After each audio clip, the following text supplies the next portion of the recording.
جمال الوجود بذكر الإله وتصفو الحياة بنور هدى.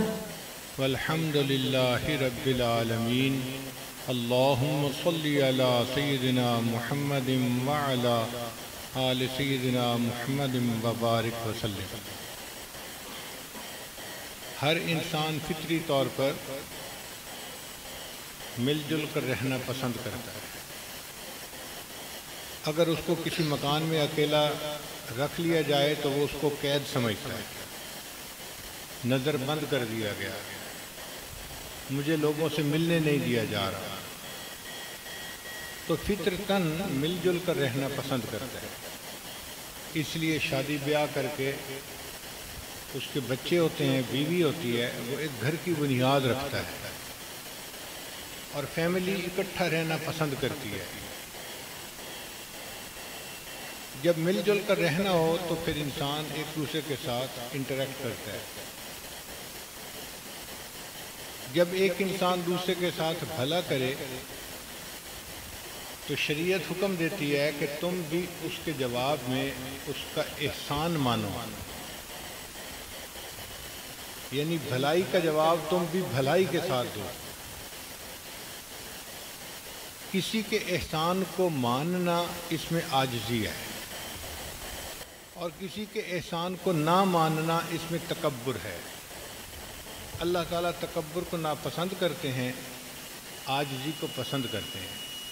اس لیے ایک مومن اگر دوسرے کے ساتھ بھلا کرے تو شریعت کا حکم ہے کہ دوسرا فوراً کہے جزاک اللہ، اللہ آپ کو جزائے خیر عطا فرمائے. ہر بندہ احسان کا بدلہ اسی کے جواب میں تو نہیں دے سکتا، فرق ہوتا ہے لیول کا، مگر دعا تو دے سکتا ہے نا. بندے کے پاس دینے کے لیے دعا ہوتی ہے اور اللہ کے پاس دینے کے لیے خزانے ہوتے ہیں. اس لیے یہ جو الفاظ کہہ دیے جاتے ہیں نا جزاک اللہ، یہ اس کے احسان کا گویا بدلہ چکا دیا. انگریز لوگ احسان کے بدلے میں تھینک یو کا لفظ کہتے ہیں. مرد ہو تو شریعت کہتی ہے جزاک اللہ کہیں، عورت ہو تو اس کو جزاک اللہ کہیں، تاکہ اس کو اللہ تعالیٰ اس کا بدلہ عطا کرے. اب ہمارے اوپر سب سے زیادہ احسانات اللہ رب العزت کے ہیں، تو حق بنتا ہے کہ ہم اپنے اللہ کا شکر ادا کریں. اس لیے ارشاد فرمایا وشکروا لی، اے میرے بندو تم میرا شکر ادا کرو. ہم جتنا شکر ادا کریں اتنا کم ہے. اس کے لیے انبیاء کرام نے بھی دعائیں مانگی. حضرت داؤد علیہ السلام نے، حضرت سلیمان علیہ السلام نے دعا مانگی رب اوزعنی ان اشکر نعمتک التی انعمت علی وعلی والدی. اے اللہ مجھے توفیق عطا فرما کہ جو آپ کی نعمتیں میرے اوپر ہیں میں ان کا شکر ادا کر سکوں. اللہ سے مدد مانگی. اللہ کے محبوب صلی اللہ علیہ وسلم نے بھی دعا سکھائی اللہم اعنی علی ذکرک و شکرک و حسن عبادتک. اے اللہ اپنی ذکر کرنے میں، اپنا شکر ادا کرنے میں اور اچھی عبادت کرنے میں میری مدد فرما دیجیے. تو جب اللہ مدد فرماتا ہے تو انسان کے لیے اللہ کا شکر ادا کرنا آسان ہوتا ہے.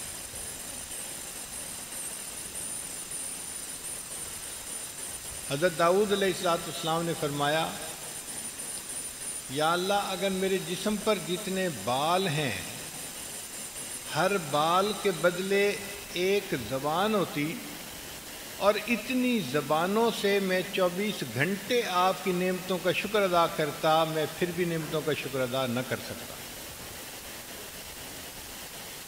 بات تو ایسی ہے، ہم اللہ تعالیٰ کی نعمتوں کا شکر ادا نہیں کر سکتے.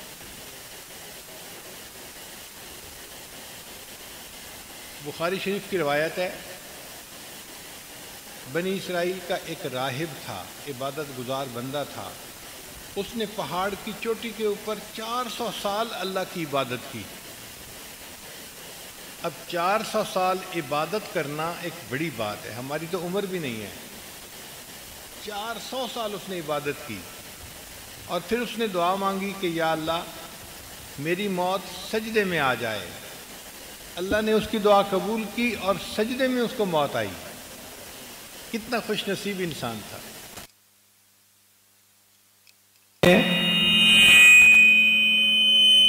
جب اللہ رب العزت کے حضور پیشی ہوئی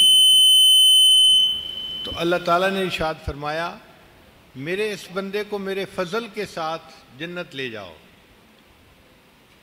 اس نے کہا اے اللہ بے عملی، میرے عبادت کی وجہ سے، عملوں کی وجہ سے مجھے جنت لے جائیں۔ رب کریم نے فرمایا بے رحمتی، نہیں میری رحمت کے ساتھ۔ اس نے پھر کہا بے عملی، اے اللہ عملوں کی وجہ سے۔ اللہ تعالیٰ نے فرشتوں کو فرمایا اچھا اس کے پوری زندگی کی عبادت کا اور جو میں نے اس کو نعمتیں عطا کی ہیں ان کا آپس میں حساب کیا جائے۔ جب فرشتوں نے حساب کیا، اس کی 400 سال کی عبادت اس کی بینائی کا بدلہ نہ بن سکی۔ اللہ نے فرمایا چونکہ تیرے اوپر تو میری بہت نعمتیں تھیں اور تو نے حق ادا نہیں کیا، اب اس بندے کو جہنم میں لے جاؤ۔ جب جہنم میں جانے کا حکم ہوا تو اس نے پھر معافی مانگی، اے اللہ آپ مجھے اپنے فضل سے جنت عطا فرما دیجیے۔ تو اللہ نے فرمایا ہاں میں اپنے فضل سے تجھے جنت عطا فرماتا ہوں۔ تو سچی بات تو یہ ہے کہ ہم ایڑی چوٹی کا زور لگا لیں، ہم اللہ تعالیٰ کی دی ہوئی نعمتوں کا شکر ادا کر ہی نہیں سکتے۔ لیکن جب کوئی بندہ اس نتیجے پہ پہنچتا ہے نا، اے اللہ آپ کی میرے اوپر اتنی نعمتیں ہیں، اتنی نعمتیں ہیں، میں ساری زندگی سجدے میں پڑا رہوں، میں ان کا شکر ادا نہیں کر سکتا، تو گویا اس وقت وہ اللہ کی نعمتوں کا شکر ادا کرنے والا بن جاتا ہے۔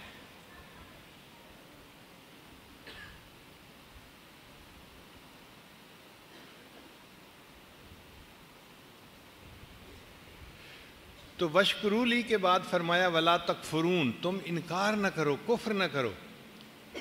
گویا شکر کو ادا نہ کرنا کفر کرنے کے مترادف ہے۔ اس لیے اللہ تعالیٰ قرآن مجید میں فرماتے ہیں انا ہدیناہ السبیل اما شاکرا و اما کفورا، ہم نے انسان کو سیدھے راستے کی رہنمائی فرمائی، اب یہ دیکھنا ہے کہ وہ شکر ادا کرنے والا بنتا ہے یا کفر کرنے والا بنتا ہے۔ یعنی جو شکر ادا نہیں کرتا اللہ کا، وہ گویا اللہ کا کفر کر رہا ہوتا ہے۔ یہ کفر کے مترادف ہے شکر ادا نہ کرنا۔ اللہ تعالیٰ اس بندے سے خوش ہوتے ہیں جو شکر ادا کرے، اس قوم سے خوش ہوتے ہیں جو شکر ادا کرے۔ قرآن مجید میں ایک قوم کا تذکرہ ہے، اس کا نام تھا قوم سبا۔ ایگریکلچر میں انہوں نے بڑی تحقیقات کی تھیں، اتنے بڑے بڑے باغات تھے۔ مفسرین نے لکھا ہے کہ عورت اگر اپنے سر پر خالی ٹوکری لے کے باغ کے اندر سے گزرتی تو ٹوکری پھلوں سے بھر جاتی تھی، گرنے والے پھلوں سے، اور ان کے باغ ختم نہیں ہوتے تھے۔ اتنے بڑے بڑے باغات۔ لقد کان لسبأ فی مسکنہم آیہ، قوم سبا کے مساکن میں، گھروں میں ان کے لیے بڑی نشانیاں ہیں۔ جنتان عن یمین و شمال، وہ جن راستوں پہ چلتے تھے دائیں طرف بھی باغات ہوتے تھے، بائیں طرف بھی باغات ہوتے تھے۔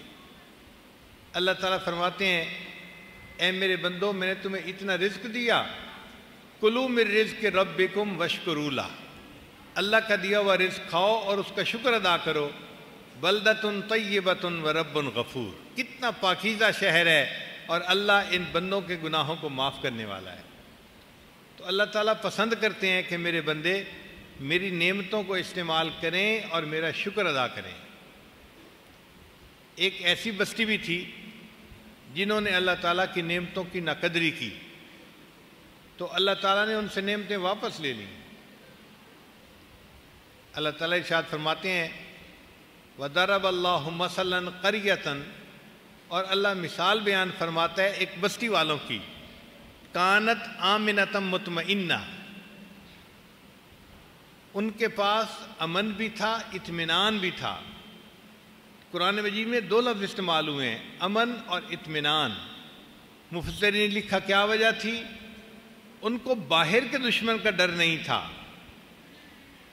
اطمینان تھا، اور اندر کا خلشار بھی نہیں تھا، تو امن بھی تھا. یعنی ایسی بستی تھی کہ امن بھی تھا، اطمینان بھی تھا، نہ باہر کے دشمن کا ڈر نہ اندر کے دشمن کا خوف. آمنۃ مطمئنہ یاتیہا رزقہا رغدا من کل مکان. چاروں طرف سے ان کے اوپر رزق کی بہتات ہوتی تھی، کھلا رزق اللہ نے اس قوم کو عطا کیا تھا. فکفرت بنعم اللہ، انہوں نے اللہ کی نعمتوں کی ناقدری کی.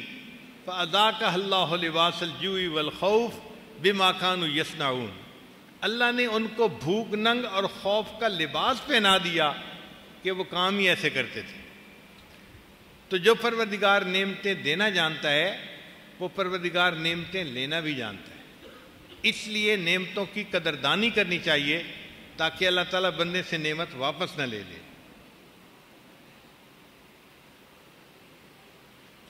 عطاء اللہ اسکندری رحمۃ اللہ علیہ فرماتے ہیں اپنی حکم میں، من لم یشکر النعم فقد تعرض لزوالها، جس نے اللہ تعالیٰ کی نعمت کی شکر ادا نہ کیا اس نے اس نعمت کو اللہ کے سامنے واپس کرنے کے لیے کہہ دیا، اے اللہ واپس سے لیجئے، مجھے ضرورت نہیں ہے اس نعمت کی. من لم یشکر النعم فقد تعرض لزوالها ومن شکرها، اور جس نے اس نعمت کی قدردانی کی، فقد قید بعقالها، اس نے اس نعمت کو نکیل باندھ کر اپنے پاس رکھ لیا. وہ نعمت اس سے نہیں کہیں جا سکتی، اس نے نکیل کے ذریعے اس کو قابو کر لیا. ہم اگر نعمت کا شکر ادا کریں گے وہ نعمت ہم سے واپس نہیں لی جائے گی، اور اگر ناشکری کریں گے یا شکر ادا نہیں کریں گے تو نعمت واپس بھی لی جا سکتی ہے.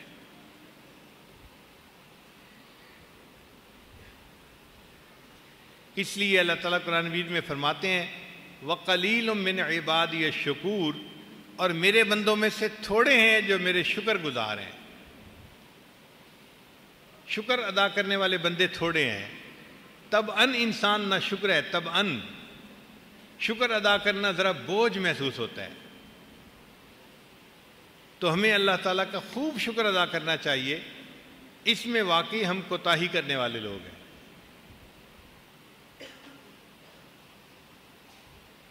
اب نعمت کے بارے میں چند نکات کو سمجھنا چاہیے. پہلا نکتہ کہ اللہ تعالیٰ کی نعمتوں کو کبھی کم نہ سمجھیں. جو بھی نعمت اللہ نے عطا کی ہے اس کو یہ نہ سوچیں کہ یہ تو کوئی چیز ہی نہیں ہے، کم قیمت ہے، اس کی کوئی حیثیت نہیں. ہر نعمت کو قدر کی نظر سے دیکھیں. لوگ کئی مرتبہ غریب رشتہ دار کے گھر جاتے ہیں، ان کے پاس کچھ نہیں ہوتا. اگر فرض کو کوئی ایک پھل پڑا تھا انہوں نے کاٹ کے پیش کر دیا، اب وہ سوچتے ہیں اس نے تو ہمارے سامنے ایک پھل کاٹ کے پیش کر دیا، کچھ بھی نہیں تھا. نہیں، اس کو کم نہ سمجھیں. اگر خشک کھجور بھی اس نے پیش کی تو اس کھجور کے ساتھ اس کی محبت شامل ہے، اس کو بڑا سمجھیں، کم کے نظر سے نہ دیکھیں. بعض لوگ اپنے بہو کے جہیز کو تھوڑا سمجھتے ہیں، کیا لے کے آئی ہے، کچھ بھی نہیں لائی. بھئی جو ماں باپ کی حیثیت تھی انہوں نے بیٹی کو دے دیا، اب اس کو تم اللہ کی نعمت سمجھو، اس کی قدر کرو، بے قدری نہ کرو. ہمسائے رشتہ دار کی چیزوں کو معمولی سمجھنا، ان کے پاس تو ٹوٹی ہوئی کار ہے، اس کے پاس تو ٹوٹی ہوئی موٹر سائیکل ہے. بھئی جو اللہ نے دیا ہے کبھی اس کو کم نہ سمجھیں. نعمت کو ہمیشہ اللہ کی طرف سے سمجھیں اور بڑا سمجھیں، عظیم سمجھیں، وقیع سمجھیں. بلکہ ذہن میں یہ رکھیں کہ جو کچھ اللہ نے ہمیں دیا ہے ہماری اوقات سے بڑھ کر عطا کیا ہے. جو کچھ اللہ نے دیا ہے ہماری اوقات سے بڑھ کر ہمیں عطا فرمایا ہے. قرآن مجید میں اللہ تعالیٰ بنی اسرائیل والوں کو فرماتے ہیں کہ اے بنی اسرائیل والو وَجَعَلَكُمْ أَنْبِيَاءَ وَجَعَلَكُمْ مُلُوكًا، ہم نے تمہارے اندر انبیاء کو بھی پیدا کیا اور بادشاہوں کو بھی پیدا کیا. تو بنی اسرائیل میں اللہ نے بادشاہ پیدا کیے. یہ ملوکہ کی تفسیر میں مفسرین نے لکھا جس بندے کے پاس 5 چیزیں ہوں وہ بادشاہ ہوتا ہے۔ پہننے کے لیے کپڑا ہو، کھانے کے لیے روٹی ہو، رہنے کے لیے گھر ہو، پھر بیوی ہو اور سواری ہو، 5 چیزیں جس کے پاس ہیں وہ بندہ بادشاہوں والی زندگی گزار رہا ہے۔ اب ہم اگر دیکھیں تو یہ سب چیزیں ہم میں سے اکثر لوگوں کو حاصل ہیں۔ اللہ نے کپڑا بھی دیا، کھانا بھی دیا، مکان بھی دیا، بیوی بھی دی، اور اللہ نے سواری بھی دی، 5 نعمتیں، اور پھر ہم کہتے ہیں یا اللہ ہمیں کیا ملا ہے؟ کچھ نہیں ملا۔ تو یہ ناقدری ہے۔ سچی بات تو یہ ہے ہم تو نعمت میں زندگی گزار رہے ہیں، بادشاہوں جیسی زندگی گزار رہے ہیں۔ بلکہ بعض چیزیں پہلے زمانے کے بادشاہوں کو حاصل نہیں تھیں جو آج ہمیں حاصل ہیں۔ پہلے وقت کے بادشاہوں کو بھی لوگ ہاتھ والا پنکھا کیا کرتے تھے۔ آج کا ایک غریب آدمی بھی بجلی کے پنکھے کی ہوا کے اندر مزے کی زندگی گزارتا ہے۔ بادشاہوں کے محل میں تیل کے چراغ جلا کرتے تھے، آج غریب آدمی کے گھر میں بجلی کا کمکما جل رہا ہوتا ہے۔ کتنی روشنی ہوتی ہے۔ پہلے وقت کے بادشاہوں کے لیے بھی اگر کچھ لکھنا ہوتا تھا تو قلم اور دوات ہوتی تھی، ہر لفظ کے لیے دوات میں سے سیاہی لینی پڑتی تھی اور لکھا جاتا تھا۔ آج اللہ نے غریب بندے کو بھی ایسے پین دے دیے ہیں، اس کو دوات میں ڈالنے کی ضرورت ہی نہیں ہے، بس آپ پین ہاتھ میں پکڑیں اور لکھنا شروع کریں۔ 100 صفحے بھی لکھیں گے تو آپ کو دوات سے سیاہی لینے کی ضرورت نہیں ہے۔ تو یہ وہ نعمتیں ہیں جو بادشاہوں کو بھی حاصل نہیں تھیں، آج اللہ نے عام بندے کو عطا فرما دی ہیں۔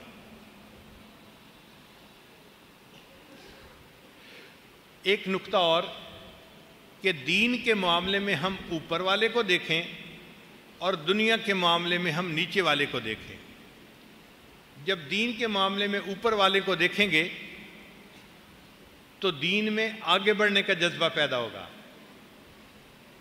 اور دنیا کے معاملے میں اپنے سے نیچے والے کو دیکھیں گے تو شکر کی کیفیت ہوگی۔ فلاں کے پاس تو یہ بھی نہیں ہے، یہ بھی نہیں ہے، مجھے تو اللہ نے یہ بھی دیا، یہ بھی دیا، تو شکر کا احساس پیدا ہوگا۔ اور شیطان ایسا بدبخت ہے کہ الٹ کرواتا ہے، دین کے معاملے میں نیچے والوں کو دکھاتا ہے اور دنیا کے معاملے میں اوپر والے کو۔ میرے پاس تو سائیکل ہے، فلاں کے پاس تو موٹر سائیکل ہے، میرے پاس تو موٹر سائیکل ہے، فلاں کے پاس تو کار ہے، اور میرے پاس تو چھوٹی سی سوزوکی کار ہے، فلاں کے پاس تو ٹویوٹا ہے، اور میرے پاس تو ٹویوٹا کار ہے، فلاں کے پاس تو 4 ویلر ہے۔ دنیا میں اوپر والوں کو اور دین کے معاملے میں نیچے والوں کو۔ میں فرض نمازیں تو پڑھتا ہوں، فلاں تو نماز ہی نہیں پڑھتا، فلاں تو یہ بھی نہیں کرتا، تو نتیجہ کیا ہوتا ہے کہ انسان ناشکرا بن جاتا ہے کہ جو دوسروں کو ملا ہے وہ مجھے نہیں ملا۔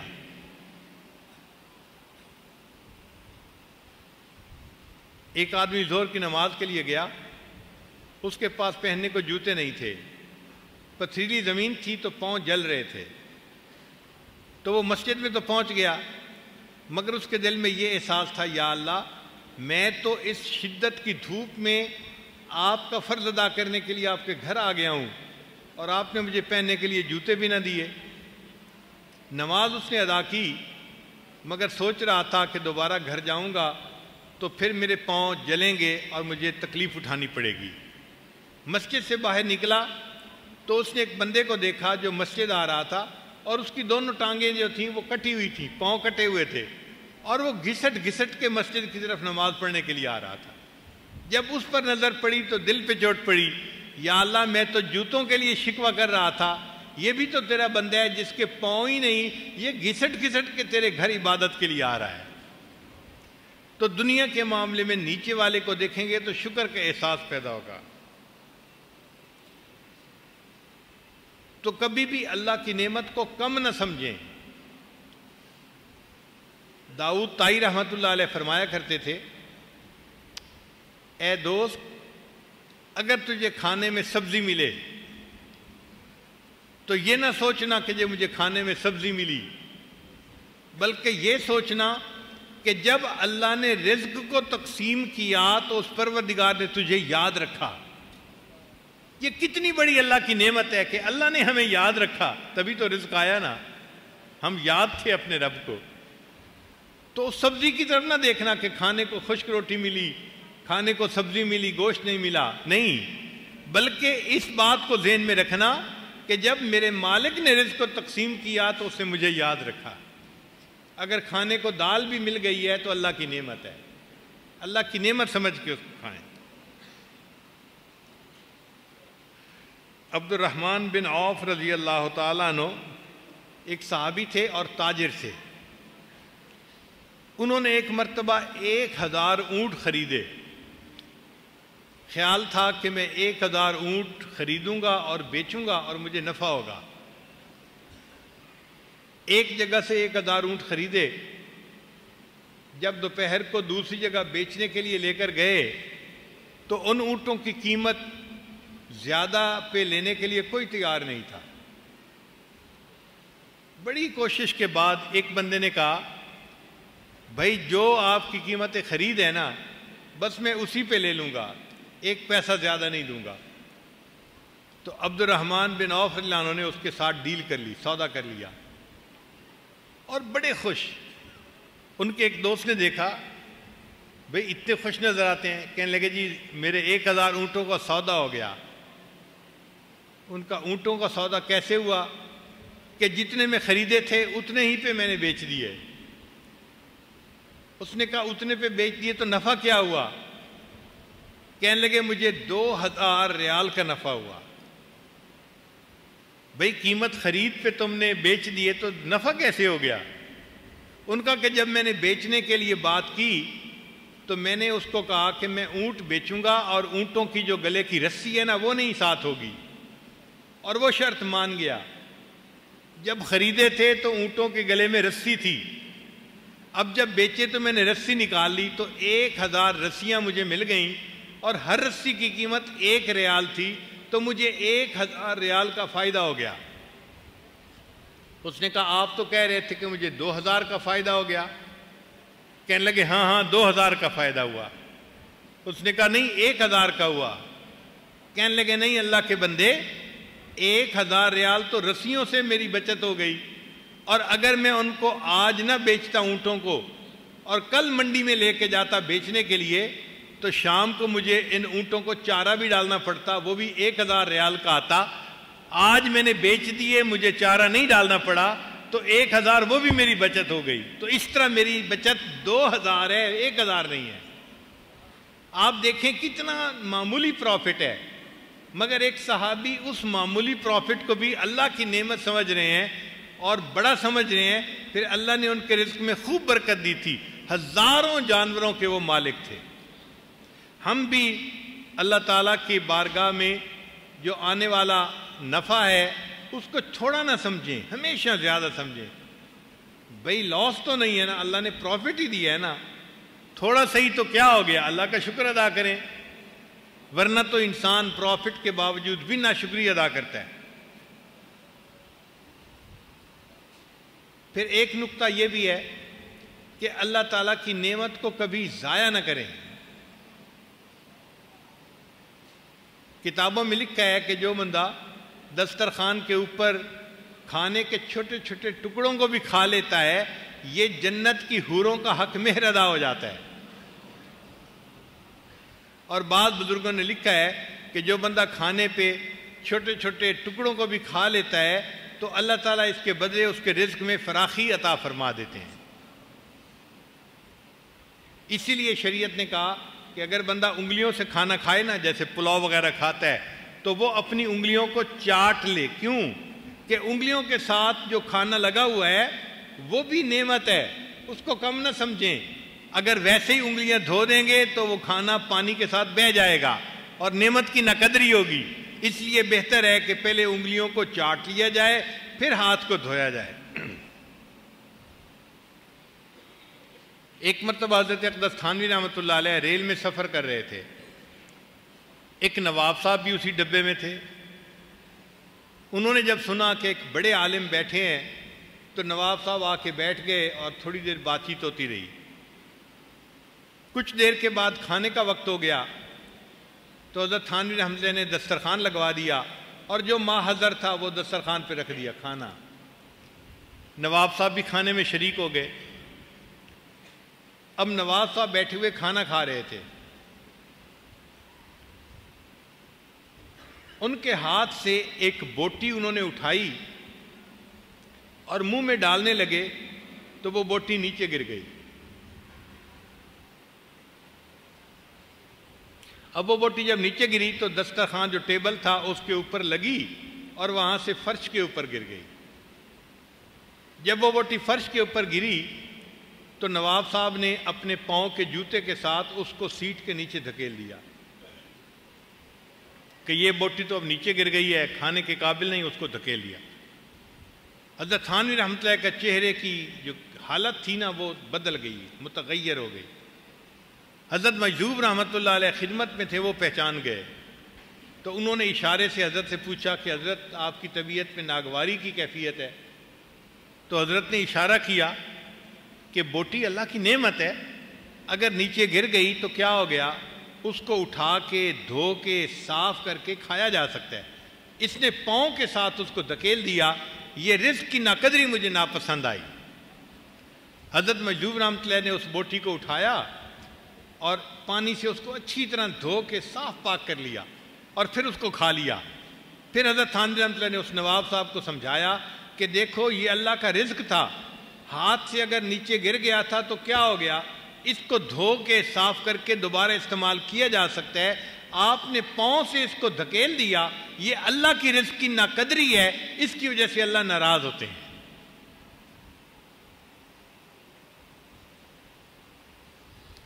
حضرت قاری فتح محمد رحمۃ اللہ علیہ، اللہ نے ان سے بڑا دین کا کام لیا، قرآن مجید کا فیض ان کی وجہ سے خوب پھیلا.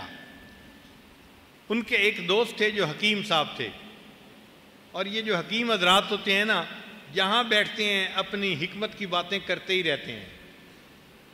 چنانچہ وہ حضرت کے ساتھ کھانا کھاتے تھے اور حضرت کو کہتے تھے کہ حضرت کھانے کے بعد پانی نہیں پینا چاہیے، پانی پہلے پی لینا چاہیے، بعد میں کھانا کھائیے. حضرت کی عادت تھی کھانے کے بعد پانی پینے کی. اب کئی مرتبہ وہ بار بار ٹوکتے، حضرت پانی پہلے پی لیا کریں، کھانے کے بعد نہ پیا کریں. اور حضرت ہمیشہ کھانے کے بعد پانی پیتے.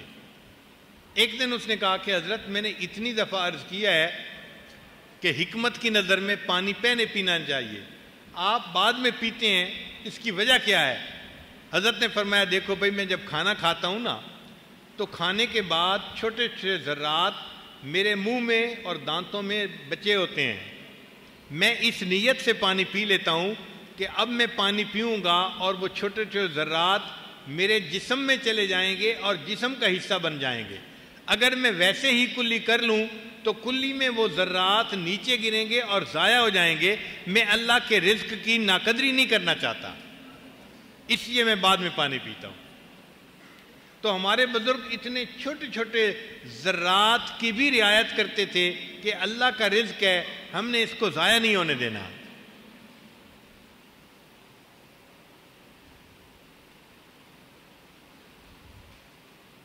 کہتے ہیں کہ ایک آدمی فوت ہوا، کسی نے خواب میں دیکھا، سناؤ بھائی آگے کیا بنا؟ کہنے لگا کہ اللہ تعالیٰ نے میری گناہوں کی بخشش فرما دی. اس نے کہا کیا کوئی بڑے عمل کیے تھے؟ کہنے لگا نہیں، ایک چھوٹا سا عمل تھا جو مجھے یاد ہی نہیں تھا، وہ میرے اللہ کو پسند آ گیا.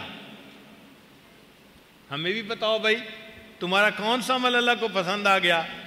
کہنے لگا کہ میں اپنے گھوڑے پہ سوار یا اونٹ پہ سوار جا رہا تھا اور میرے پاس چنے تھے کھانے کے لیے، میں چنے کے دانے کھا رہا تھا، ایک دانہ میرے ہاتھ سے نیچے گر گیا. اگر میں چاہتا تو میں چلتا رہتا. میں نے دل میں سوچا یہ دانہ جو نیچے گر گیا ہے یہ ضائع نہ ہو. میں نے گھوڑے کو کھڑا کیا، نیچے اترا، وہ دانہ زمین سے اٹھا کے میں نے کھایا، پھر سوار ہو کے سفر شروع کیا. میرا یہ عمل اللہ کو پسند آ گیا. میرے بندے تو نے میرے رزق کی قدردانی کی، میں تیرے اس عمل پر ساری زندگی کے گناہوں کو معاف کر دیتا ہوں. آج شادی بیاہ میں، افطار پارٹیوں میں آپ دیکھیں رزق کی کتنی ناقدری ہوتی ہے. پلاسٹک کے دسترخوان لگے ہوتے ہیں افطار پارٹی خاص طور پہ، اور روٹی کے ٹکڑے پڑے ہوتے ہیں، بڑے بڑے ٹکڑے جو کھائے جا سکتے ہیں، اور وہ بھی ساتھ، اور دہی کے ڈبے صحیح سالم کھلے بھی نہیں ہوتے وہ بھی ساتھ، اور سالن بھی ساتھ، اور باقی چیزیں بھی ساتھ، اور کئی دفعہ تو جوس کی بوتلیں بھی ساتھ، بس دسترخوان کو لپیٹ کے اس کو جا کے ٹریش کے اندر پھینک دیا جاتا ہے۔ بھائی یہ اللہ تعالیٰ کے رزق کی ناقدری ہے۔ پہلے دسترخوان سے قابل استعمال چیزوں کو نکال لینا چاہیے، پھر دسترخوان کو سمیٹنا چاہیے، اور رزق کو تھوڑا نہ سمجھیں۔ یہ چھوٹے چھوٹے ذرات ہمارے لیے چھوٹے ہیں، باقی مخلوق کے لیے چھوٹے نہیں ہیں۔ چنانچہ حضرت مفتی اعظم پاکستان مفتی محمد شفیع رحمۃ اللہ علیہ ایک مرتبہ میاں اصغر حسین دیوبندی رحمۃ اللہ کے پاس گئے کچھ وقت گزارنے کے لیے۔ فرماتے ہیں کھانا کھایا تو کھانے کے بعد میں نے کہا کہ حضرت میں دسترخوان کو سمیٹ دوں؟ تو حضرت نے سوال پوچھا آپ کو دسترخوان سمیٹنا آتا ہے؟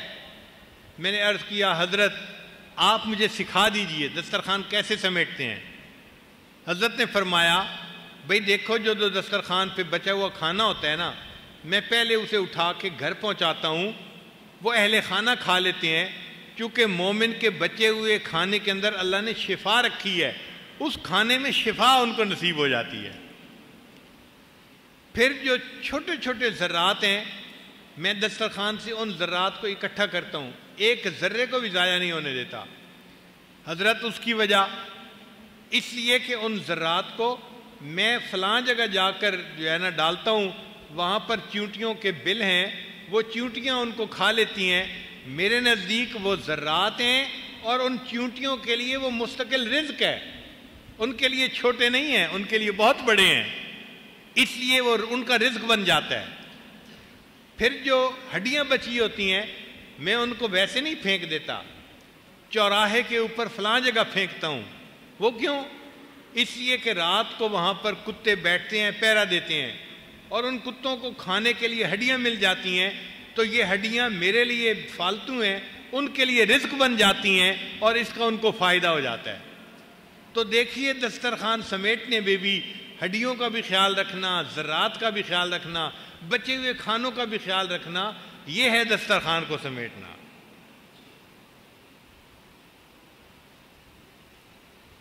اور ایک نقطہ یہ ہے کہ جب انسان اللہ کی نعمتوں کو استعمال کرے تو پھر ان کے بدلے اعمال صالحہ کرے، نیک اعمال کرے۔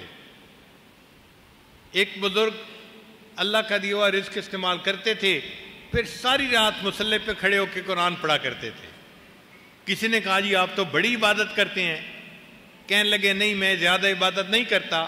جو مالک اپنے گدھے کو خوب چارہ ڈالے وہ توقع کرتا ہے کہ یہ گدھا اب خوب محنت مزدوری کرے اور مال کھینچے، تو میں پیٹ بھر کے کھانا کھاتا ہوں، تو میں اپنے مالک کو راضی کرنے کے لیے پوری رات مصلی پہ کھڑا ہو کے اللہ کا قرآن پڑھتا ہوں، عبادت کر کے نعمت کا شکر ادا کرتا ہوں۔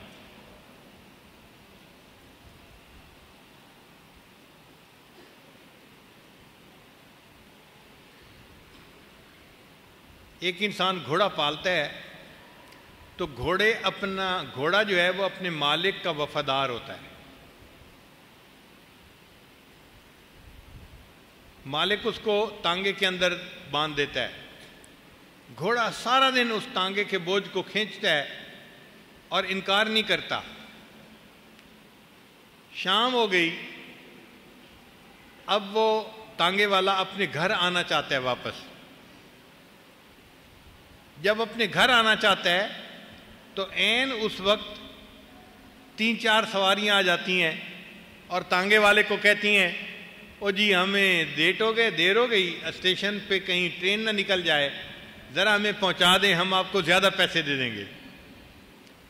اب جب مالک کو زیادہ پیسے ملنے کی اطلاع ہوئی تو اس نے گھوڑے کو پھر اسٹیشن کی طرف بھگانا شروع کر دیا۔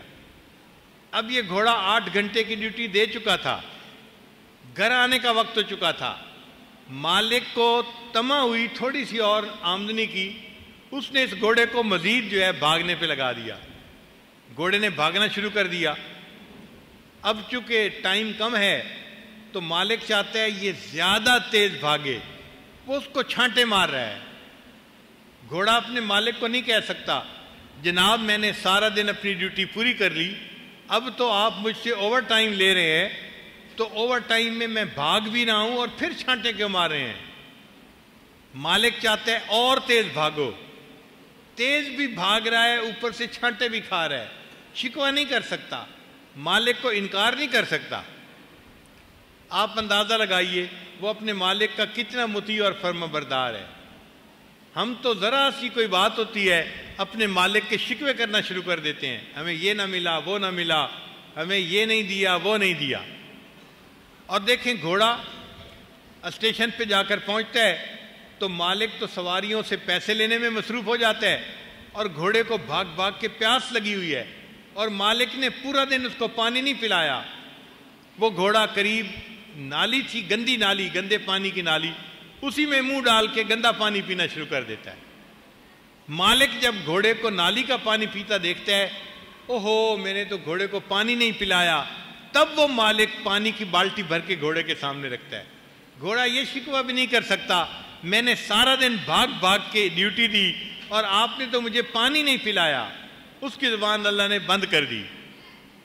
اچھا وہ گھوڑا ڈیوٹی کر کے گھر آتا ہے، مالک کو اطلاع ملتی ہے وہ جی جو بندہ چارہ لاتا تھا نا آج وہ آدھا گھاس لایا ہے، کوئی وجہ بن گئی تھی تو پورا گھاس نہیں لایا، مالک وہی آدھا گھاس ڈال دیتا ہے۔ گھوڑا شکوہ نہیں کر سکتا کہ میں نے جب ڈیوٹی پوری کی تھی مجھے کھانا تو پورا دیں، آدھا کھانا ملتا ہے وہ آدھا کھانا کھا کے صبر کر لیتا ہے، شکوہ نہیں کرتا اپنے مالک کا۔ گھوڑا اپنے مالک کا کتنا وفادار ہے، ہم تو اپنے مالک کے بڑے بے وفا ہیں، ناشکریاں کرتے ہیں۔ پھر دیکھیں مالک تو اب جا کے ٹھنڈی موسم میں رضائی کے اندر مزے کی نیند سوئے گا، نرم بستر ہے، لیٹ کے آرام کرے گا۔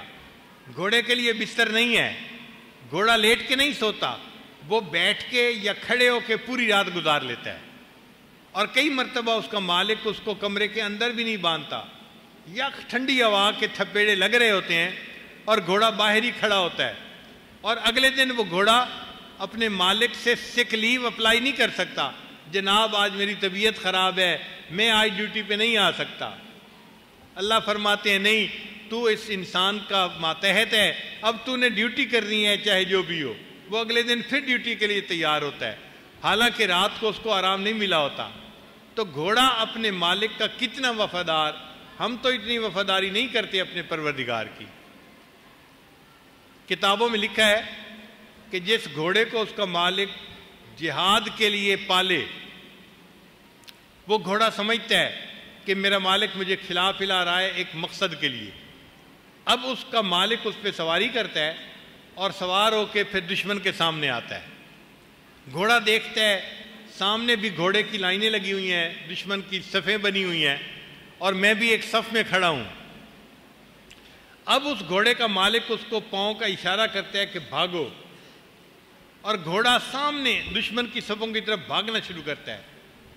سامنے سے دشمن تیر برساتا ہے، نیزے لگا رہا ہوتا ہے، تلواروں کے چلا رہا ہوتا ہے، اور تلواروں کے زخم اس گھوڑے کو لگ رہے ہوتے ہیں، اس کے جسم سے خون کے فوارے چھوٹتے ہیں۔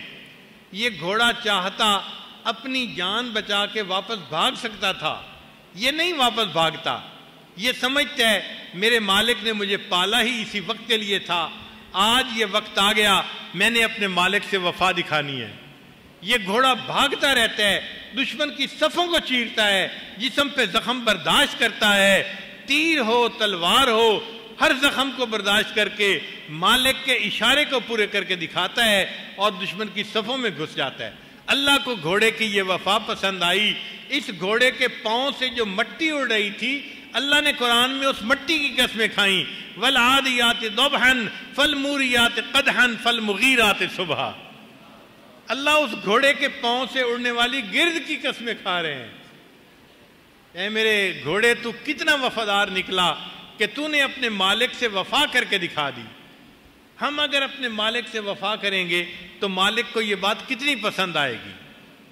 اس لیے ہمیں چاہیے ہم نعمتوں کے بدلے اعمال صالحہ کریں تاکہ ہمارے اللہ ہم سے خوش ہو جائیں۔ پھر ایک بات، نعمتوں کا اظہار بھی کریں۔ ہم نعمتوں کا اظہار کرنے میں بہت زیادہ کوتاہی کرتے ہیں، نہیں کرتے، نعمتوں کو اپنی طرف منسوب کر لیتے ہیں، اللہ کی طرف منسوب نہیں کرتے۔ اس کی مثال، ایک نوجوان بچہ انٹرویو کے لیے گیا، اس کو جاب مل گئی، واپس آیا، بیوی نے پوچھا جی کیا ہوا؟ اور جی انٹرویو ہوا، اس نے یہ کویسچن پوچھا، میں نے یہ جواب دیا، اس نے یہ پوچھا، میں نے سوچا میں یہ بھی بتا دیتا ہوں، میں نے یہ بتایا، میں نے یہ کہا، میں نے یہ کہا، اب میں کی بارش ہو رہی ہے۔ پھر کیا ہوا؟ پھر میرے اتنے اچھے انٹرویو کے بعد اس نے مجھے آفر کر دی جاب دینے کی، مجھے جاب مل گئی۔ یعنی جب جاب ملی تو وجہ کیا بنی؟ میں نے یہ کہا، میں نے یہ بتایا، میں نے یہ جواب دیا، اپنی طرف کریڈٹ لے رہا ہے کہ میں عقل مند تھا، میں سمجھدار تھا، میں نے انٹرویو اچھا دیا۔ اچھا فرض کرو یہ انٹرویو دے کے آیا، جاب نہیں ملی، اب بیوی پوچھتی ہے کیا بنا؟ اور جی جاب نہیں ملی۔ کیوں نہیں ملی؟ اللہ کی مرضی۔ بھئی جب جاب ملی تھی تب بھی تو اللہ کی مرضی تھی نا، اس وقت اللہ یاد نہیں آیا، اس وقت میں کی بارش۔ اب جب نہیں ملی تو اب کہتے ہیں جی اللہ کی مرضی۔ تو ہم کریڈٹ خود لیتے ہیں، جب کوئی چیز نہیں ملتی تو وہ اللہ تعالیٰ کے اوپر ڈال دیتے ہیں۔ ایسا نہیں کرنا چاہیے۔ جب نعمت ملی تب بھی اللہ کی احسان مانے، جی اللہ نے مہربانی فرمائی، مجھے جاب مل گئی، الحمدللہ۔ تو نعمتوں کو اللہ کی طرف منسوب کریں اور نعمتوں کا اظہار کریں۔ ایک آدمی کو میں جانتا ہوں، اللہ نے اس کا کاروبار اتنا اچھا کیا ہے کہ اگر وہ 40 فیملیز کو اپنے ذمے لے لینا تو 40 فیملیز کو وہ سپورٹ کر سکتا ہے۔ کھلا رزق اللہ نے دیا ہے۔ ایک دفعہ ملاقات ہوئی تو میں نے اس سے پوچھ لیا سنائیں کاروبار کیسا ہے؟ تو جب میں نے پوچھا سنائیں کاروبار کیسا ہے تو منہ بنا کے کہنے لگا جی بس گزارا ہے۔ پھر میں نے اس کی خوب کلاس لی، میں نے کہا تجھے تیری ماں روئے، اللہ نے اتنا دیا ہے کہ اپنی فیملی کے علاوہ 40 گھروں کی کفالت آپ کر سکتے ہیں، اتنا اللہ نے دیا ہے، اور پوچھنے پہ منہ بنا کے کہتے ہیں گزارا ہے۔ آپ کو تو چاہیے تھا یوں کہتے جی اللہ نے مجھے میری اوقات سے بڑھ کر دیا ہے، میں تو ساری زندگی سجدے میں سر ڈال کے پڑا رہا ہوں، میں اللہ کا شکر ادا نہیں کر سکتا، اللہ نے اتنا مجھے رزق دیا ہے۔ لیکن اللہ کی تعریف کرنا مشکل ہوتا ہے، تعریف زبان سے نہیں نکلتی۔ آپ غور کریں، ہم خود بھی اسی قسم کی باتیں کرتے ہیں لوگوں کے سامنے، اللہ کی تعریف کھل کے نہیں کرتے کہ جی اللہ نے تو میرے اوپر بڑی مہربانی کی ہے، میں اس قابل نہیں تھا جتنا اللہ نے میرے اوپر احسان فرمایا۔ تو اللہ تعالیٰ کی نعمتوں کا اظہار کرنے میں فراخ دلی سے کام لینا چاہیے، اور اس کا طریقہ یہ ہے کہ خوب تعریف کریں، سبحان اللہ، الحمدللہ، یہ الفاظ ادا کرنا یہ نعمتوں کا اظہار ہے، اللہ تعالیٰ کی نعمتوں کی قدردانی ہے۔ اور عجیب بات ہے، ہم اپنی گفتگو میں ان لفظوں کا استعمال نہیں کرتے۔ کتنے لوگ ہیں جو بات بات میں سبحان اللہ کہتے ہیں، سبحان اللہ میری آنکھ کھل گئی آج فجر میں اور میں نے تکبیر اولیٰ کے ساتھ نماز پڑھی، الحمدللہ آج میرے بچے سکول چلے گئے اور انہوں نے ہمیں کوئی ٹف ٹائم نہیں دیا۔ ہم باتیں تو بتائیں گے، سبحان اللہ اور الحمدللہ کا لفظ استعمال نہیں کریں گے۔ اپنی گفتگو میں ان الفاظ کا استعمال زیادہ کرنا چاہیے تاکہ اللہ تعالیٰ کی نعمتوں کی شکر گزاری ہو۔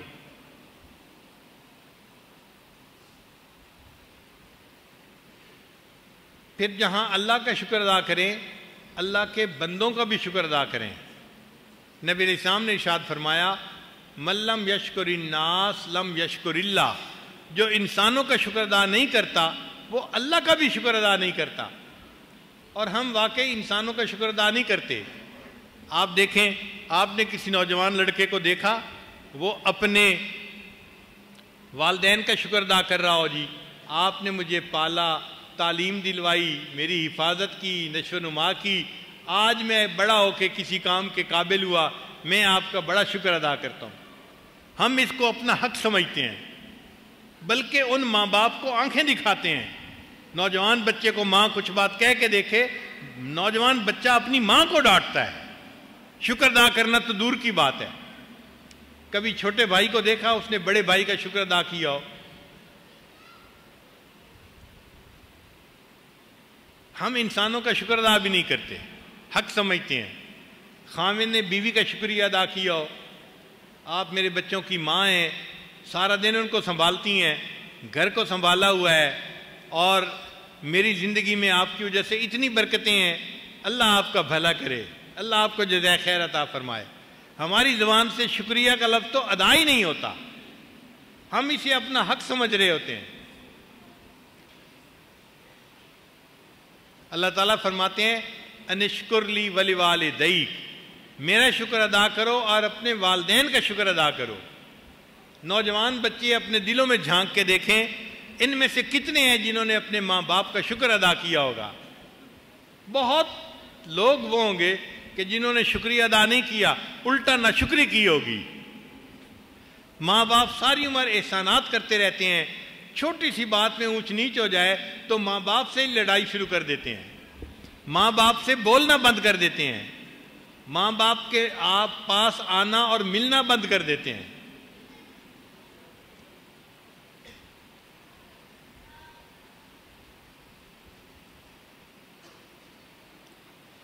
کتنے شاگرد ہیں جو اپنے استاد کا شکریہ ادا کرتے ہیں؟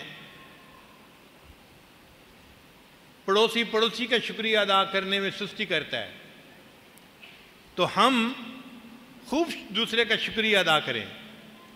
عجیب بات ہے، کافروں نے اس عمل کو اسلام سے سیکھا اور انہوں نے اپنے معاشرے میں اس کو عام کر دیا۔ آج کافروں کے ماحول میں دیکھو، ہر بات پہ thank you thank you thank you thank you, بارش ہو رہی ہوتی ہے۔ انہوں نے اس کو اتنا اپنایا کہ آج ہم مسلمانوں کو دیکھ کے شرم آتی ہے، ہم شکریہ ادا نہیں کرتے۔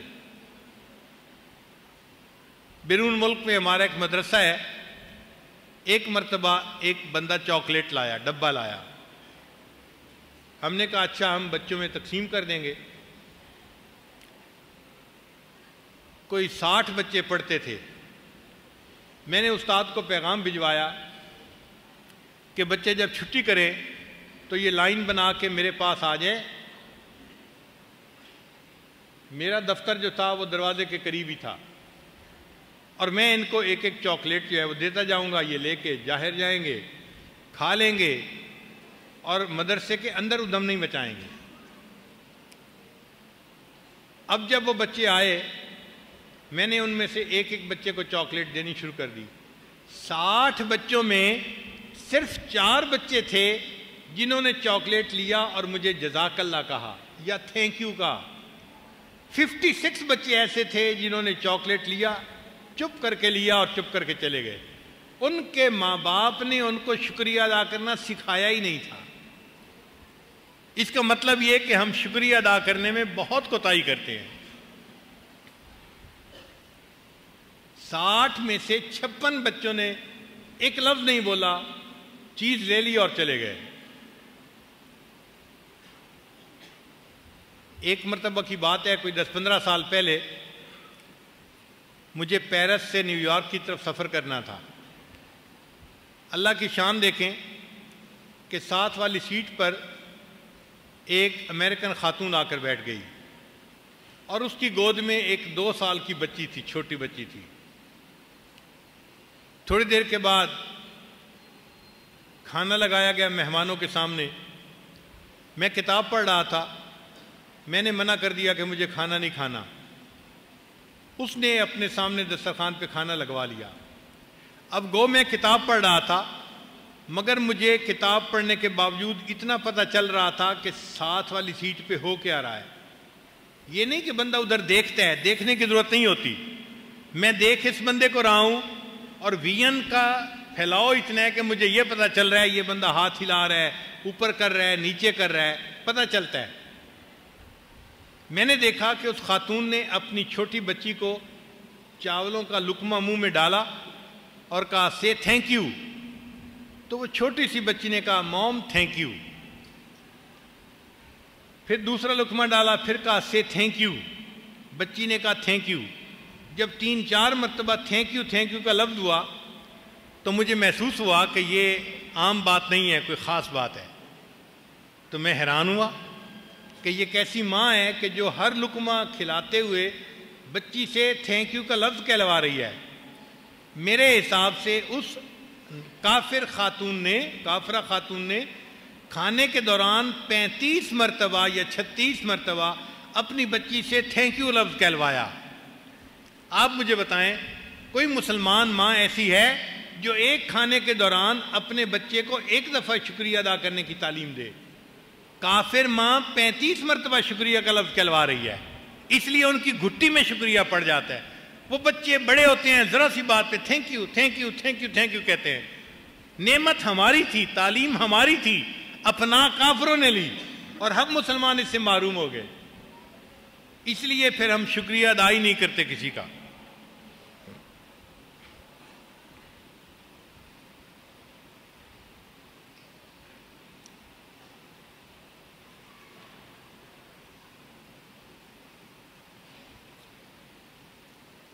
ایک آخری نقطہ اور بڑا اہم نقطہ،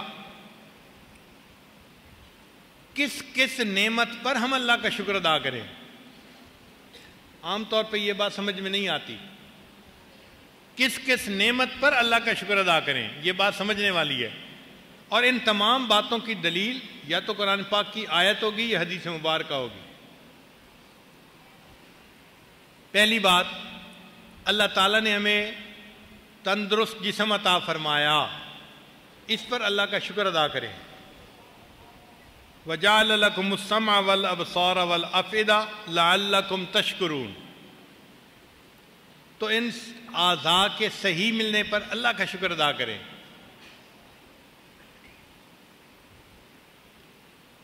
ہمارے مدرسے میں ایک نوجوان طالب علم تھا، آنکھوں سے نابینا تھا، بہت ذہین نیک بچہ تھا. اس نے قرآن مجید حفظ مکمل کر لیا. ہم نے اس کی دستار بندی کروائی تو وہ چلا گیا. کوئی 1 مہینے کے بعد ملنے کے لیے دوبارہ آیا. اس نے مدرسے میں آ کے پوچھا کہ پیر صاحب ہیں؟ اساتذہ نے بتایا ہاں سفر پہ نہیں ہیں، یہیں پہ ہیں. تو وہ خاص طور پر مجھے ملنے کے لیے آیا. جب ملنے کے لیے آیا تو اس کا چہرہ مسکرا رہا تھا.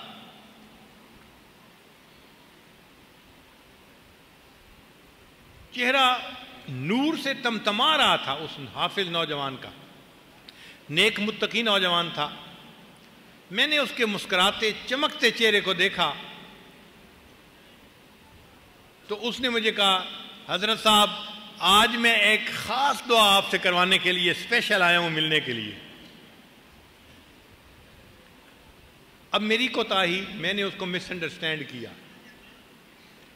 میں سمجھا قرآن پاک کا حافظ بن گیا ہے، اب یہ جو خاص دعا کروا رہے ہیں نا تو یہ کہے گا دعا کرو مجھے اچھا رشتہ مل جائے اور میری شادی ہو جائے.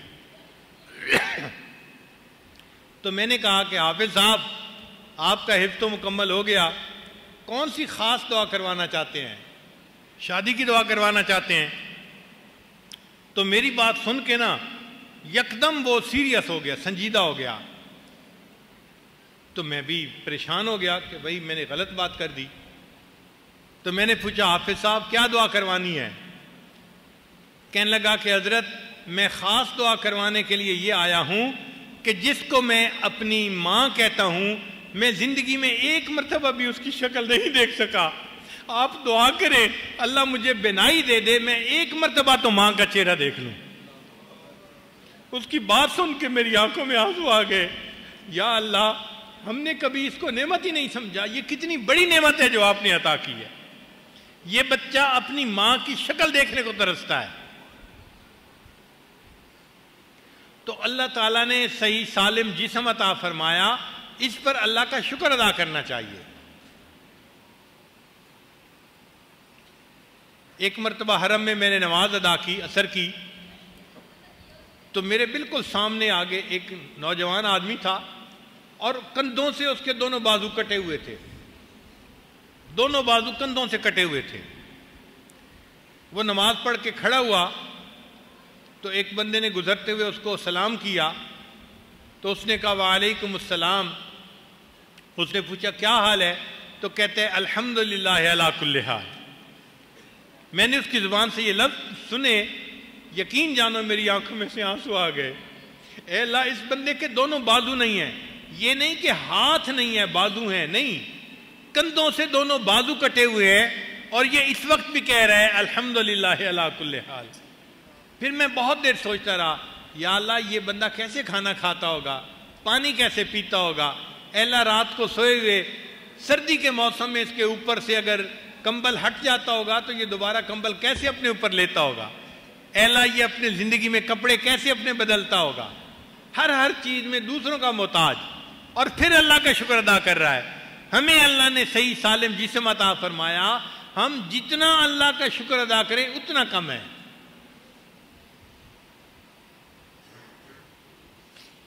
پھر دوسری بات، اللہ تعالیٰ نے ہمیں عقل سمجھ دی اور علم عطا کیا، اس پر جتنا اللہ کا شکر ادا کریں کم ہے۔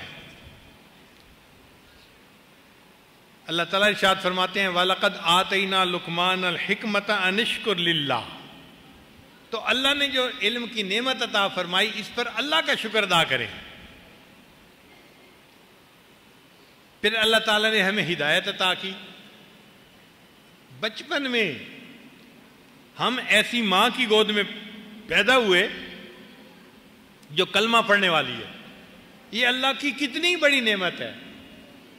جس وقت ہم دنیا میں پیدا ہوئے، اس دنیا میں ہزاروں بچے اور بھی پیدا ہوئے ہوں گے، مگر کافرہ ماں کی گود میں، اس ماں نے ان کو دین نہیں سکھایا۔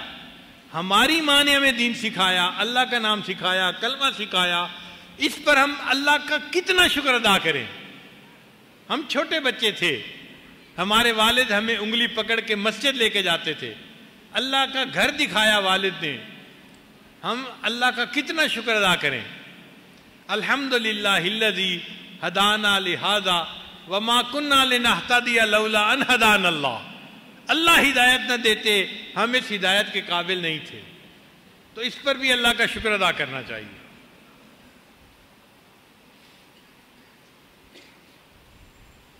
پھر اللہ تعالیٰ نے رہنے کے لیے مکان دیا، تو مکان کے ملنے پر اللہ کا شکر ادا کریں۔ دنیا میں بہت سارے ایسے لوگ ہیں کہ جن کو مکان نہیں ملتا، وہ مسافروں کی زندگی گزارتے ہیں، خیموں میں زندگی گزارتے ہیں، آج خیمے یہاں لگا دیے، کل وہاں لگا دیے، ہم ان کو خانہ بدوش کہتے ہیں، وہ خانہ بدوشی کی زندگی گزارتے ہیں۔ ہمیں اللہ نے اگر رہنے کے لیے چھت عطا کی تو یہ اللہ کی نعمت ہے، اللہ کا شکر ادا کرنا چاہیے۔ وَلَقَدْ مَكَّنَّاكُمْ فِي الْأَرْضِ وَجَعَلْنَا لَكُمْ فِيهَا مَعَائِشَ قَلِيلًا مَا تَشْكُرُونَ۔ پھر اللہ تعالیٰ نے ہمیں بیوی عطا کی، اللہ کی نعمتوں میں سے ایک نعمت ہے۔ نبی علیہ السلام ارشاد فرماتے ہیں الدنیا متاع، کہ دنیا متاع ہے، وَخَيْرُ مَتَاعُهَا الْمَرْأَةُ الصَّالِحَةُ، اور بہترین متاع نیک بیوی ہے۔ جس بندے کو اللہ نیک بیوی دے دے اس کو اللہ نے دنیا کی بڑی نعمت عطا فرما دی۔ آپ بتائیں ہم نے کبھی بیوی کے ملنے پر اللہ کا شکر ادا کیا؟ شاید ہی ہوگا کوئی، ناشکری تو فوراً کر دیتے ہیں، شکر ادا کرنا یاد نہیں رہتا۔ پھر اولاد کے ملنے پر اللہ کا شکر ادا کریں۔ ہم سمجھتے ہیں ہمیں تو اولاد ملنی ہی تھی، نہیں، یہ اگر اولاد اللہ نے دی ہے تو یہ اللہ کی نعمت ہے، اس کے لیے انبیاء نے دعائیں مانگی۔ حضرت زکریا علیہ السلام نے دعا مانگی رب انی وہن العظم منی، اے اللہ میری ہڈیاں بوسیدہ ہو گئیں، واشتعل الرأس شیبا، اے اللہ میرے بال بالکل سفید ہو گئے، میری عمر یہ ہو گئی، لیکن ولم اکم بدعائک ربی شقیہ، میں اللہ اپنی دعا کے قبول ہونے کے بارے میں ابھی بھی مایوس نہیں ہوا، ابھی بھی میں دعا مانگتا ہوں رب حب لی من لدنک ولیہ، اے اللہ مجھے وارث عطا کر دیجئے۔ اس بڑھاپے میں بھی انبیاء نے اللہ سے دعائیں مانگی ہیں.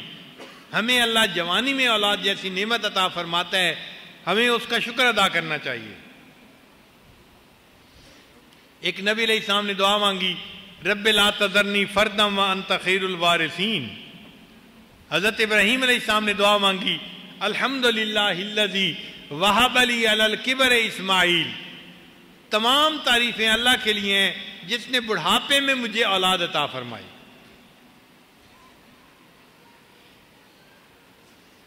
پھر سواری کے ملنے پر اللہ کا شکر ادا کریں، چاہے سائیکل ہو، سائیکل موٹر ہو، گاڑی ہو،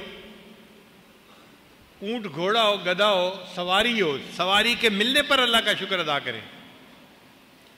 الم تر ان الفلک تجری فی البحر بنعمت اللہ لیریکم من آیاتہ ان فی ذلک لآیات لکل صبار شکور. شکر ادا کرنے والوں کے لیے اس میں نشانیاں ہیں. پھر عافیت ملنے پر اللہ کا شکر ادا کریں. یہ بات ذرا سمجھنے والی ہے. عافیت ملنے پر کیا مطلب؟ جب زندگی میں کوئی مسئلہ نہیں ہے، سب ٹھیک ہے، یہ بھی اللہ کی نعمت ہے، اس پر اللہ کا شکر ادا کریں. ورنہ بچے بیمار ہوتے تو ہمارا کیا بنتا، بیوی نافرمانی کرتی ہمارا کیا بنتا، ہم بیمار ہو جاتے تو کیا بنتا، کاروبار میں لاس ہو جاتا تو کیا بنتا، کچھ بھی ہو سکتا ہے. اگر کوئی ایسی مصیبت نہیں، مشکل نہیں، تو اس کا مطلب یہ کہ اللہ تعالیٰ کی رحمت کی نظر ہے ہمارے اوپر، اس پر اللہ کا شکر ادا کریں.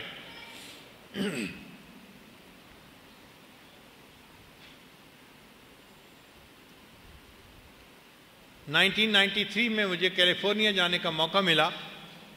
اس زمانے میں وہاں زلزلہ آیا تھا، بڑا زلزلہ، اس کو بگ ون کہتے تھے. وہ تو ایک ہندو تھا جو ملینر تھا، اس کی بلڈنگ تھی 35 منزلہ بلڈنگ، اور ہر منزل کے اوپر کئی درجن گھر تھے. تو کوئی 400 گھر تھے جو وہ رینٹ پہ دیتا تھا اور ٹھاٹھ کی زندگی گزارتا تھا. جب زلزلہ آیا تو بلڈنگ نیچے گر گئی.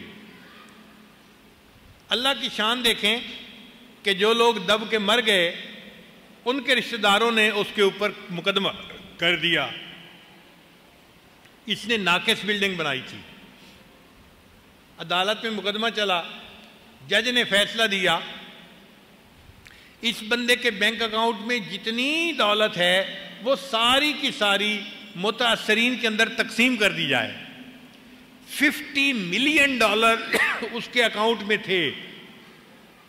$50 ملین وہ سارے کے سارے سیز کر دیے گئے اور لوگوں میں تقسیم کر دیے گئے. اس کے اپنے پاس $1 بھی نہیں تھا.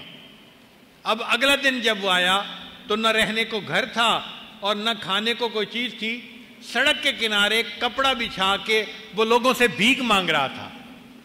اس نے کبھی سوچا بھی نہیں تھا، جس کے اکاؤنٹ میں $50 ملین ہیں، اس نے کبھی بھی نہیں سوچا تھا کہ کل جب آئے گی تو میں ایک سڑک کے اوپر بیٹھا بھیک مانگ رہا ہوں گا. حالات بدل سکتے ہیں کسی بھی لمحے. آج اللہ نے ہمیں یہ نعمتیں دی ہیں تو یہ اللہ کا شکر ادا کرنے کی ضرورت ہے. عافیت کے وقت میں اللہ کا شکر ادا کرنا چاہیے. اچھا، اسی بات کو ایک اور طریقے سے سمجھیں. جب کوئی فیکٹری ٹھیک ٹھیک چل رہی ہو نا اور پروڈکشن نکال رہی ہو تو یہ اس بات کی دلیل ہوتی ہے کہ جو سپروائز کر رہے ہیں نا مشینوں کو، وہ مشینوں کی دیکھ بھال بڑے ٹھیک طریقے سے کر رہے ہیں. ورنہ تو بریک ڈاؤن ہوتا، مشینیں بند ہو جاتی، پروڈکشن رک جاتی. تو فیکٹری کا یا مشین کا ٹھیک ٹھیک چلنا جو سپرویژن کرنے والا ہے اس کے ٹھیک سپرویژن کرنے کی دلیل ہوتا ہے. جب ہماری زندگی کی فیکٹری ٹھیک چل رہی ہے، صحت بھی ہے، سلامتی بھی ہے، اولاد بھی ٹھیک ہے، بیوی بھی ٹھیک ہے، کاروبار بھی ٹھیک ہے، تو یہ عافیت کی جو کنڈیشن ہے نا، یہ اس بات کی دلیل ہے کہ اللہ جو ہمارا نگہبان ہے وہ ہماری ٹھیک ٹھیک نگرانی کر رہا ہے، تبھی تو ٹھیک چل رہی ہے فیکٹری. تو ہم اللہ کا شکر ادا کریں. اللہ آپ کی رحمت کی نظر ہے، ہم اس پر آپ کا شکر ادا کرتے ہیں. ہم اس کو نعمت ہی نہیں سمجھتے، اس لیے پھر شکر ادا نہیں کر سکتے.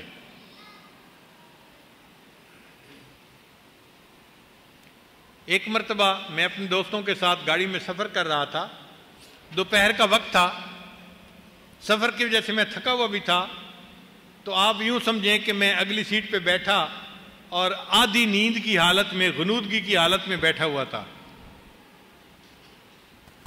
اچانک ایک جگہ پر گاڑی رکی اور کسی نے شیشہ جو ہے اس کو کھٹکھٹایا، تو میں نے آنکھیں کھولی کہ کون شیشہ کھٹکھٹا رہا ہے، تو ایک بھیک مانگنے والی لڑکی تھی، زیادہ عمر نہیں تھی اس کی، اس نے ہاتھ ایسے پھیلائے ہوئے تھے اور وہ مانگ رہی تھی کہ اللہ کے نام پہ کچھ دے دو۔ اب میں آنکھیں بند کر کے بیٹھا تھا، یکدم جب اس نے شیشہ کھٹکھٹایا تو میں نے دیکھا تو نے نظریں ہٹا لیں، لیکن میرے دل پہ ایک چوٹ لگی، یا اللہ یہ کسی کی تو بیٹی ہوگی، کسی کی تو بیوی ہوگی، بہن ہوگی، ماں ہوگی، جوان العمر بچی ہے، غیر محرم مردوں کے سامنے ہاتھ پھیلا کے بھیک مانگ رہی ہے، اور ہمارے گھر کی عورتوں کو آپ نے ایئر کنڈیشن کمروں کے اندر دسترخوان پر کئی کھانے لگا کر ان کو کھلانے کی توفیق دی۔ ہم اس نعمت پر آپ کا کتنا شکر ادا کریں۔ ہمارے گھر کی عورتوں کو سرخاب کے پر لگے ہوئے ہیں، ان کا رزق بھی ایسا رکھا جا سکتا تھا کہ وہ بھی مانگ کے کھاتی۔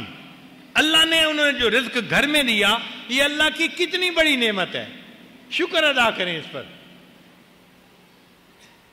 ایک مرتبہ اپنے حضرت رحمت اللہ علیہ کے ساتھ میں حرم میں تھا، حج کے موسم پہ حرم میں کافی مانگنے والے نوجوان آ جاتے ہیں، معذور بھی ہوتے ہیں، نہیں بھی ہوتے، اور وہ بھیک مانگتے ہیں۔ تو انگلینڈ کا ایک آدمی تھا، وہ حضرت کے پاس آیا اور کہنے لگا کہ حضرت صاحب آج کل یہ بھکاری بہت زیادہ ہو گئے ہیں، ہر تھوڑی دیر کے بعد مانگنے والا آ جاتا ہے، مانگنے والا آ جاتا ہے، سمجھ نہیں لگتی کس کو دیں کس کو نہ دیں، سارے تو مستحق نظر نہیں آتے۔ تو میں آپ سے پوچھتا ہوں کہ آپ بتائیں اس سلسلے میں۔ حضرت نے اس سے کویسچن پوچھا، اچھا یہ بتاؤ تمہیں اللہ نے جو کچھ دیا ہے تم اس کے مستحق تھے؟ اس نے کہا نہیں، تم مستحق نہیں تھے، اللہ نے پھر بھی تمہیں دیا، لہذا اب جب تمہارے پاس آیا ہے تو تم صرف مستحق کو کیوں دیکھتے ہو؟ نہیں بھی مستحق تو تم سے مانگ رہا ہے، اللہ کے لیے دے دو، اللہ کے خلق کو اپناؤ اور دے دو، مانگنے آیا ہے تو۔ اس نے کہا جی ٹھیک ہے میں دے دوں گا۔ پھر حضرت نے اس کو عجیب نکتہ سکھایا، فرمایا کہ دیکھو جب بھی کوئی مانگنے کے لیے آئے، یہ نہ دیکھو کہ کون مانگنے آیا ہے، بلکہ اس لیے دے دو کہ یا اللہ میں تیرا شکر ادا کرتا ہوں، آپ نے مانگنے والوں میں نہیں مجھے دینے والوں میں سے بنایا ہے، میں اس پر آپ کا شکر ادا کرتا ہوں، میں دے رہا ہوں، تو نے مجھے دینے والا بنایا۔ اللہ تعالیٰ ہمیں ٹیبل کے دوسری طرف بھی بٹھا سکتے تھے، مانگنے والا بھی بنا سکتے تھے، اللہ نے جو دینے والا بنایا، یہ اللہ کی کتنی بڑی نعمت ہے۔ دیکھیں اس نعمت کا کبھی ہم نے احساس کیا کہ مانگنے والے ہم سے مانگتے ہیں، ہم اللہ کے نام پہ دیتے ہیں، اللہ تیرا شکر ادا کرتے ہیں، تو نے دینے والا بنایا ہے۔ بھئی دے دو اللہ تعالیٰ کے نام پر، اللہ رزق میں برکت عطا کرے گا۔ نبی علیہ السلام نے فرمایا 3 باتیں ہیں میں قسم اٹھا کر کہتا ہوں، نبی علیہ السلام کا کوئی بات فرما دینا اس بات کے سچ ہونے کے لیے کافی دلیل ہے۔ پھر محبوب کا یہ فرمانا کہ میں قسم اٹھا کے کہہ سکتا ہوں، ان میں سے ایک بات یہ ہے کہ جو بندہ اللہ کے راستے میں صدقہ دیتا ہے، اللہ اس کے مال میں کمی نہیں ہونے دیتے، مال کو بڑھا دیا کرتے ہیں۔ تو ہم اگر اللہ کے نام پہ دیں گے تو مال کم نہیں ہوگا، مال زیادہ ہوگا۔ تو اللہ کی نعمت کا شکر ادا کر کے ہوئے دیں کہ اللہ آپ نے مجھے دینے والوں میں سے بنایا، میں آپ کی نعمت کا شکر ادا کرتا ہوں۔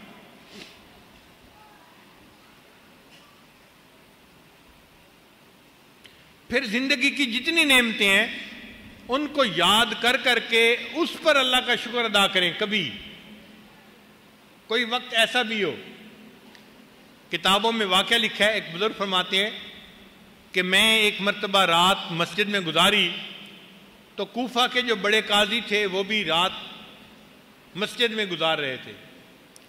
انہوں نے تہجد کی نماز پڑھی اور انہوں نے دعا مانگنی شروع کر دی، یا اللہ جب میں چھوٹا تھا میرے پاس اپنا کچھ بھی نہیں تھا، نہ کھانا اپنا تھا، نہ لباس اپنا تھا، نہ مکان اپنا تھا، کچھ بھی نہیں تھا، اللہ آپ نے میرے ماں باپ کے دل میں میری محبت ڈالی اور اس محبت کی وجہ سے انہوں نے میرے دودھ کا بھی بندوبست کیا، میرے بستر کا بھی بندوبست کیا، مجھے محبت سے پالا پوسا۔ اے اللہ میں اس نعمت پر آپ کا شکر ادا کرتا ہوں۔ اے اللہ پھر میں پل کر بڑا ہو گیا، میں زمین پہ چلنے لگا، پہلے میں چلتا نہیں تھا، آپ نے مجھے چلنے کی نعمت عطا فرمائی، میں اس نعمت پر بھی آپ کا شکر ادا کرتا ہوں۔ اے اللہ پہلے مجھے کچھ سمجھ نہیں آتا تھا، میں بچہ تھا، پھر میں باتوں کو سمجھنے لگ گیا، میری عقل میں میچورٹی پختگی آ گئی، اس نعمت پر بھی آپ کا شکر ادا کرتا ہوں۔ ایک ایک زندگی کی نعمت کا وہ تذکرہ کرتے رہے اور اللہ کا شکر ادا کرتے رہے، اور آخر پر کہا اے اللہ آج آپ نے مجھے کوفہ کے قاضیوں کا بڑا قاضی بنا دیا، میں اس نعمت پر بھی آپ کا شکر ادا کرتا ہوں۔ تو ہمیں بھی اب اللہ کی نعمتوں کو سوچ سوچ کے گن گن کے اس کا شکر ادا کرنے کی ضرورت ہے۔ پھر اللہ تعالیٰ اگر کسی کو کھیتی باغات دے، اس پر بھی اللہ کا شکر ادا کریں۔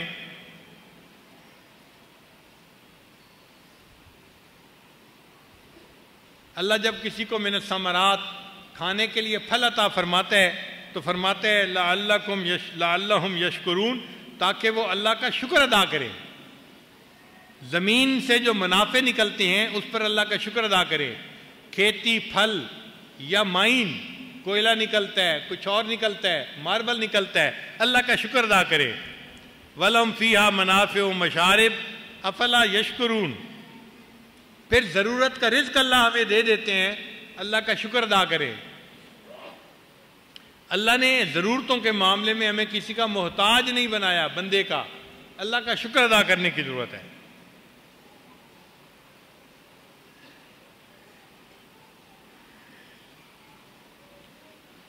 پھر مصیبت کے ٹل جانے پر بھی اللہ کا شکر ادا کریں۔ لَإِنْ أَنْجَيْتَنَا مِنْ هَذِهِ لَنَكُونَنَّ مِنَ الشَّاكِرِينَ الحمد للہ الذی نجانا من القوم الظالمین۔ اگر انسان کسی بڑی مصیبت سے بچ جائے تو اللہ کا شکر ادا کرے۔ ایک بزرگ جا رہے تھے تو کسی مکان والے نے چھت کے اوپر سے راکھ نیچے پھینکی، وہ نہائے ہوئے تھے، صاف ستھرے کپڑے تھے، سر کے اوپر راکھ پڑی، سارے کپڑے اس کے میلے کچیلے ہو گئے۔ تو بندے کو غصہ آتا ہے کہ بھئی راکھ پھینکنے والے نے یہ بھی نہ دیکھا کوئی نیچے سے گزر تو نہیں رہا، میرے سر کے اوپر راکھ پھینکی۔ مگر وہ بزرگ غصے نہیں ہوئے، اللہ کا شکر ادا کر رہے ہیں۔ تو کسی نے کہا کہ اللہ کا شکر ادا کر رہے ہیں اس حال میں کہ آپ کے سر کے اوپر راکھ پھینکی گئی؟ وہ کہنے لگے ہاں میں اللہ کا شکر ادا کر رہا ہوں، اس لیے کہ میرے اعمال ایسے تھے کہ میرے سر کے اوپر تو آگ کے انگارے برسائے جاتے تو کم تھے، اللہ نے راکھ ڈلوا دی، یہ بھی اللہ کا شکر ہے۔ بڑی مصیبت سے اللہ نے بچا لیا، چھوٹی مصیبت آ گئی۔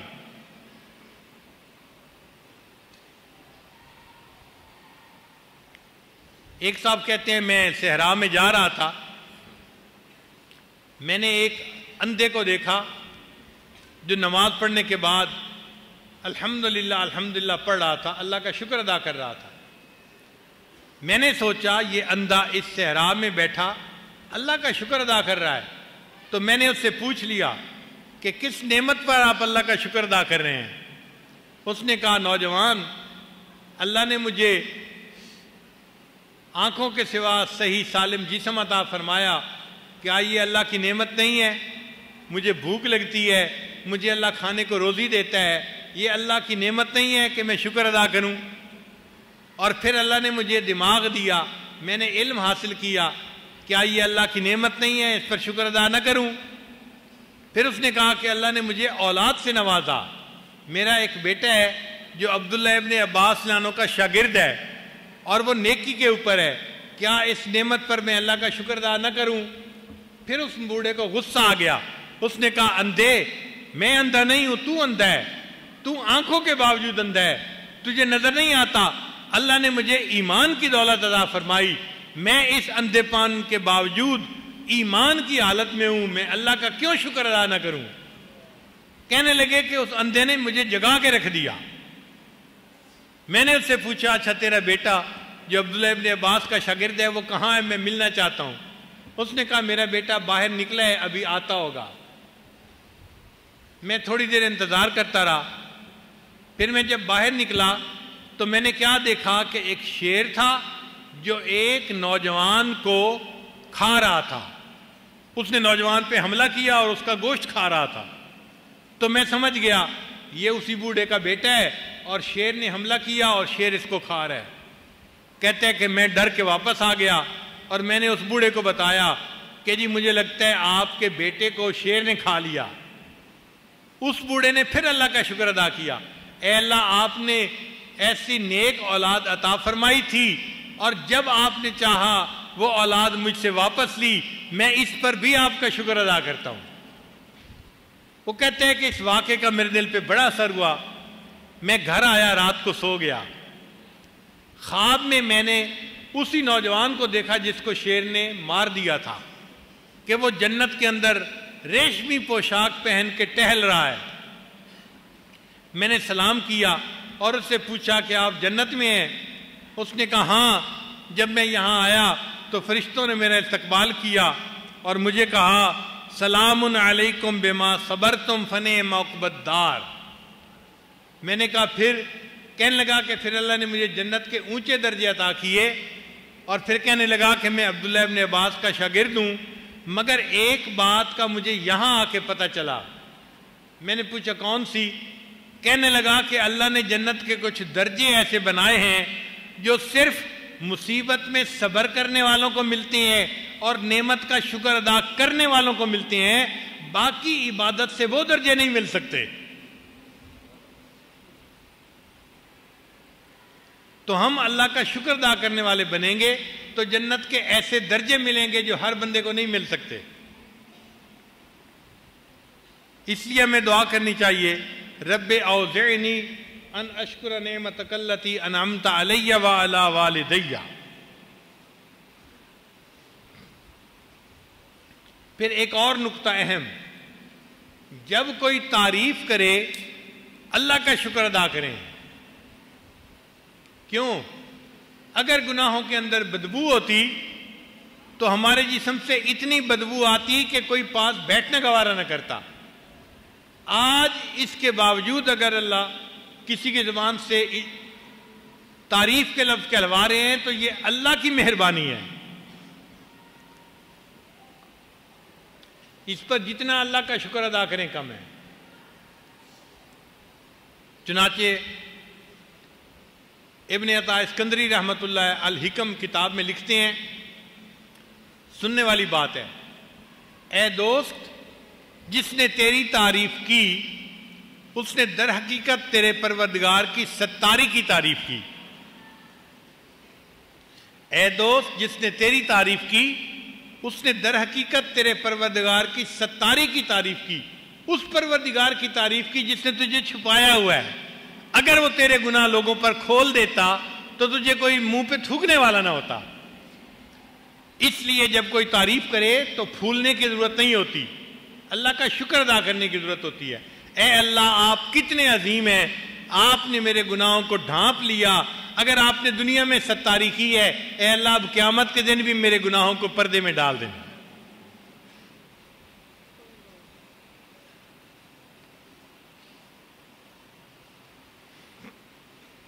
اور ایک آخری بات کہ نعمت نیک اعمال کی توفیق ملنے پر اللہ کا شکر ادا کریں۔ ماں باپ کی خدمت کا موقع مل گیا، اللہ کا شکر ادا کریں۔ کتنے لوگ ہوتے ہیں دین کی طرف ابھی نہیں آئے ہوتے، ان کے ماں باپ رخصت ہو جاتے ہیں، اب وہ ماں باپ کی خدمت کی نیت بھی کریں تو نہیں کر سکتے، حسرت ہوتی ہے دل میں۔ اگر کسی کو اللہ نے توفیق دی خدمت کی تو اللہ کا شکر ادا کریں۔ استاد کی خدمت کی توفیق مل گئی، اللہ کا شکر ادا کریں۔ کسی نے مسجد بنائی، اللہ کا شکر ادا کریں۔ مدرسہ بنایا، اللہ کا شکر ادا کریں۔ مسافر خانہ بنایا، کسی یتیم بچے کی کفالت کی، اللہ کا شکر ادا کریں۔ حاجت مند کی مدد کی، اللہ کا شکر ادا کریں۔ جب بھی نیک اعمال کی توفیق ملے اللہ کا شکر ادا کریں۔ آپ نے اپنے بچوں کے ساتھ حسن سلوک کیا اور بیوی خوش ہو گئی، مسکرائی، اللہ کا شکر ادا کریں۔ آپ کی بھلائی کی وجہ سے ماں آپ کو دیکھ کے مسکرائی، والد آپ کو دیکھ کر مسکرائے، اللہ کا شکر ادا کریں، الحمدللہ میرے والدین مجھ سے خوش ہیں، میرے والدین مجھ سے راضی ہیں۔ تو ان اعمال کی توفیق پر اللہ کا شکر ادا کریں۔ تہجد کی توفیق مل گئی، تکبیر اولیٰ کے ساتھ توفیق نصیب ہو گئی، روزانہ تلاوت کی توفیق ملی، اللہ کا شکر ادا کریں۔ الحمدللہ اللہ نے سروزے کی توفیق دے دی، چلے کی توفیق عطا فرما دی، دین کی خدمت کے لیے قبول کر لیا، اللہ والوں کی صحبت مل گئی، خیر کی بات سننے کی توفیق مل گئی۔ اللہ کا شکر ادا کریں کہ اللہ نے کتنا احسان کیا، ہمیں اللہ تعالیٰ نے اس نعمت سے نوازا۔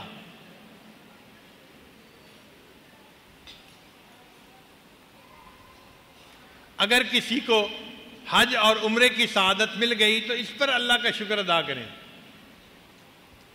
اللہ تعالیٰ نے اپنے گھر کا دیدار عطا فرمایا، اپنے محبوب صلی اللہ علیہ وسلم کے در کی حاضری نصیب فرمائی، اس پر اللہ کا جتنا شکر ادا کریں کم ہے۔ حضرت سید نفیس شاہ صاحب رحمۃ اللہ فرماتے ہیں، شکر ہے تیرا خدایا میں تو اس قابل نہ تھا، تو نے اپنے گھر بلایا میں تو اس قابل نہ تھا، مدتوں کی پیاس کو سیراب تو نے کر دیا، مدتوں کی پیاس کو سیراب تو نے کر دیا، جام زمزم کا پلایا میں تو اس قابل نہ تھا، تیری رحمت تیری شفقت سے ہوا مجھ کو نصیب، تیری رحمت تیری شفقت سے ہوا مجھ کو نصیب، گنبد خضرا کا سایہ میں تو اس قابل نہ تھا، بارگاہ سید الکونین میں آ کر نفیس، بارگاہ سید الکونین میں آ کر نفیس، سوچتا ہوں کیسے آیا میں تو اس قابل نہ تھا۔ اللہ نے اگر حاضری کی توفیق عطا فرمائی تو اللہ کا جتنا شکر ادا کریں کم ہے۔ اللہ تعالی ہمیں زندگی کی ہر نعمت کا شکر ادا کرنے کی توفیق عطا فرمائے اور ہمیں اپنے شاکرین بندوں میں شامل فرمائے۔ وآخر دعوانا ان الحمد للہ رب العالمین۔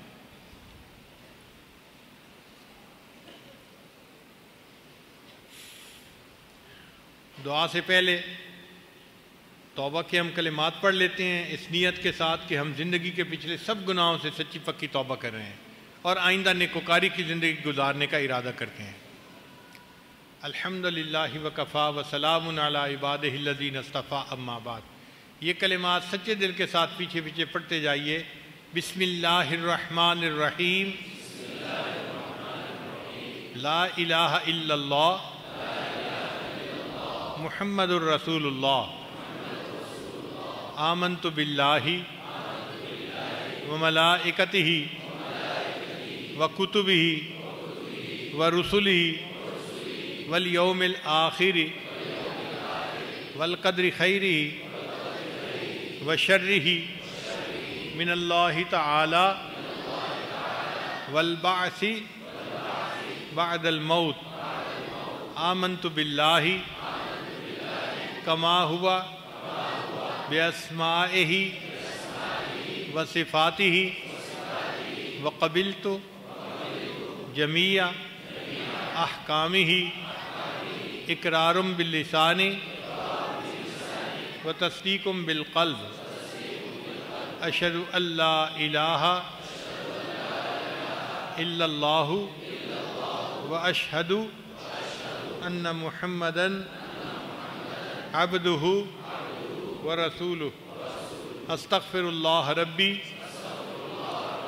من کل ذنب واتوب الیہ برحمتک یا ارحم الراحمین۔ ان کلمات کو پڑھنے سے ہم توبہ طائب کر چکے ہیں، چند معمولات ہیں ان کو باقاعدگی سے کریں گے تو انشاءاللہ اللہ تعالیٰ دل کو منور فرمائیں گے۔ پہلی بات 100 مرتبہ استغفار صبح اور شام پڑھنا، استغفر اللہ ربی من کل ذنب واتوب الیہ۔ دوسرا ہے 100 مرتبہ درود شریف صبح و شام پڑھنا، اللہم صلی علی سیدنا محمد وعلی آل سیدنا محمد وبارک وسلم۔ تیسرا ہے قرآن مجید کی تلاوت روزانہ، ایک پارہ روزانہ پڑھے تو بہت اچھا ہے، زیادہ ہو تو اور بھی اچھا۔ چوتھا ہے چلتے پھرتے ہر وقت دل میں اللہ کو یاد کرنا، دست بکار دل بیار، ہاتھ کام کاج میں مشغول اور دل اللہ تعالیٰ کی یاد میں مشغول۔ اور پانچویں چیز ہے 10-15 منٹ صبح اور شام اللہ سے لو لگا کے بیٹھنا، مراقبہ کرنا۔ مراقبہ کہتے ہیں کہ انسان ساری دنیا سے خیالات سے ہٹ کٹ جائے، اللہ سے لو لگا کے متوجہ ہو کے بیٹھ جائے کہ اللہ کی رحمت آ رہی ہے، میرے دل میں سما رہی ہے، دل کی ظلمت اور سیاہی دور ہو رہی ہے، اور میرا دل اللہ اللہ اللہ بول رہا ہے اور میں سن رہا ہوں۔ یہ 10-15 منٹ کا مراقبہ انسان کے دل کی بیٹری کو چارج کر دیتا ہے اور دل میں اللہ تعالیٰ کی محبت میں اضافہ ہوتا ہے۔ ابھی دعا سے پہلے ہم چند منٹ مراقبہ کر لیں گے۔ سب حضرات جہاں جہاں بیٹھے ہیں ظاہر کی آنکھیں بند کر لیں، من کی آنکھیں کھول لیں اور اپنے دل میں اللہ کو یاد کر لیں۔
دل مغموم کو مسرور کر دے، دل بے نور کو پر نور کر دے، دل مغموم کو مسرور کر دے، دل بے نور کو پر نور کر دے۔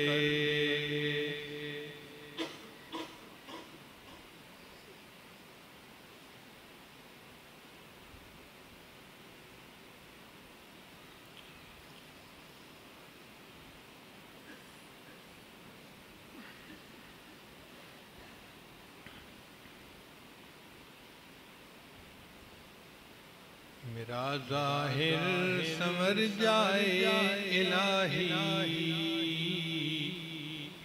میرے باطن کی ظلمت دور کر دے، میرا ظاہر سنور جائے الہی، میرے باطن کی ظلمت دور کر دے، مہ وحدت پلا مخمور کر دے، محبت کے نشے میں چور کر دے، مہ وحدت وحدت پلا مخمور کر دے، محبت کے نشے میں چور کر دے، دل مغموم کو مسرور کر دے، دل بے نور کو پر نور کر دے۔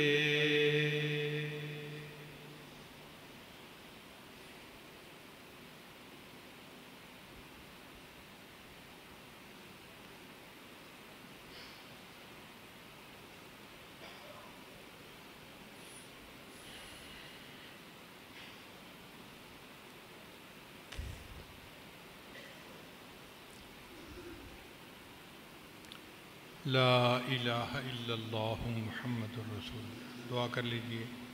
سبحان ربی العلی الوہاب، اللہم صلی علی سیدنا محمد وعلی آل سیدنا محمد وبارک وسلم۔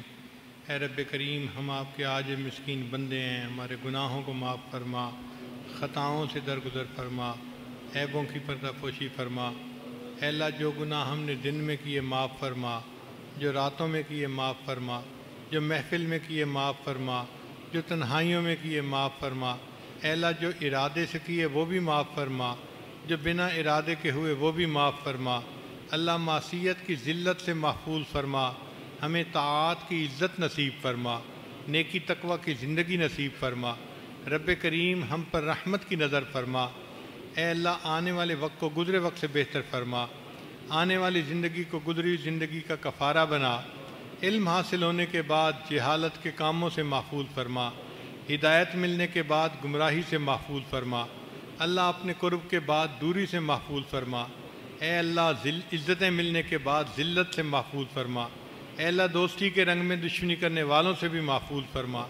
رب کریم، ہم پر رحمت کی نظر فرما، ہماری ان دعاؤں کو اپنی رحمت سے قبول فرما۔ جتنے حاضرین مجلس ہیں، اے اللہ، یہ دور بیٹھی مستورات سن رہی ہیں، سب کے دل کی نیک مرادوں کو پورا فرما۔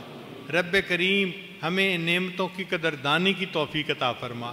اے اللہ، آپ نے ہمیں اتنا پیارا ملک عطا فرمایا، ہمیں آزادی کی قدر کرنے کی توفیق عطا فرما۔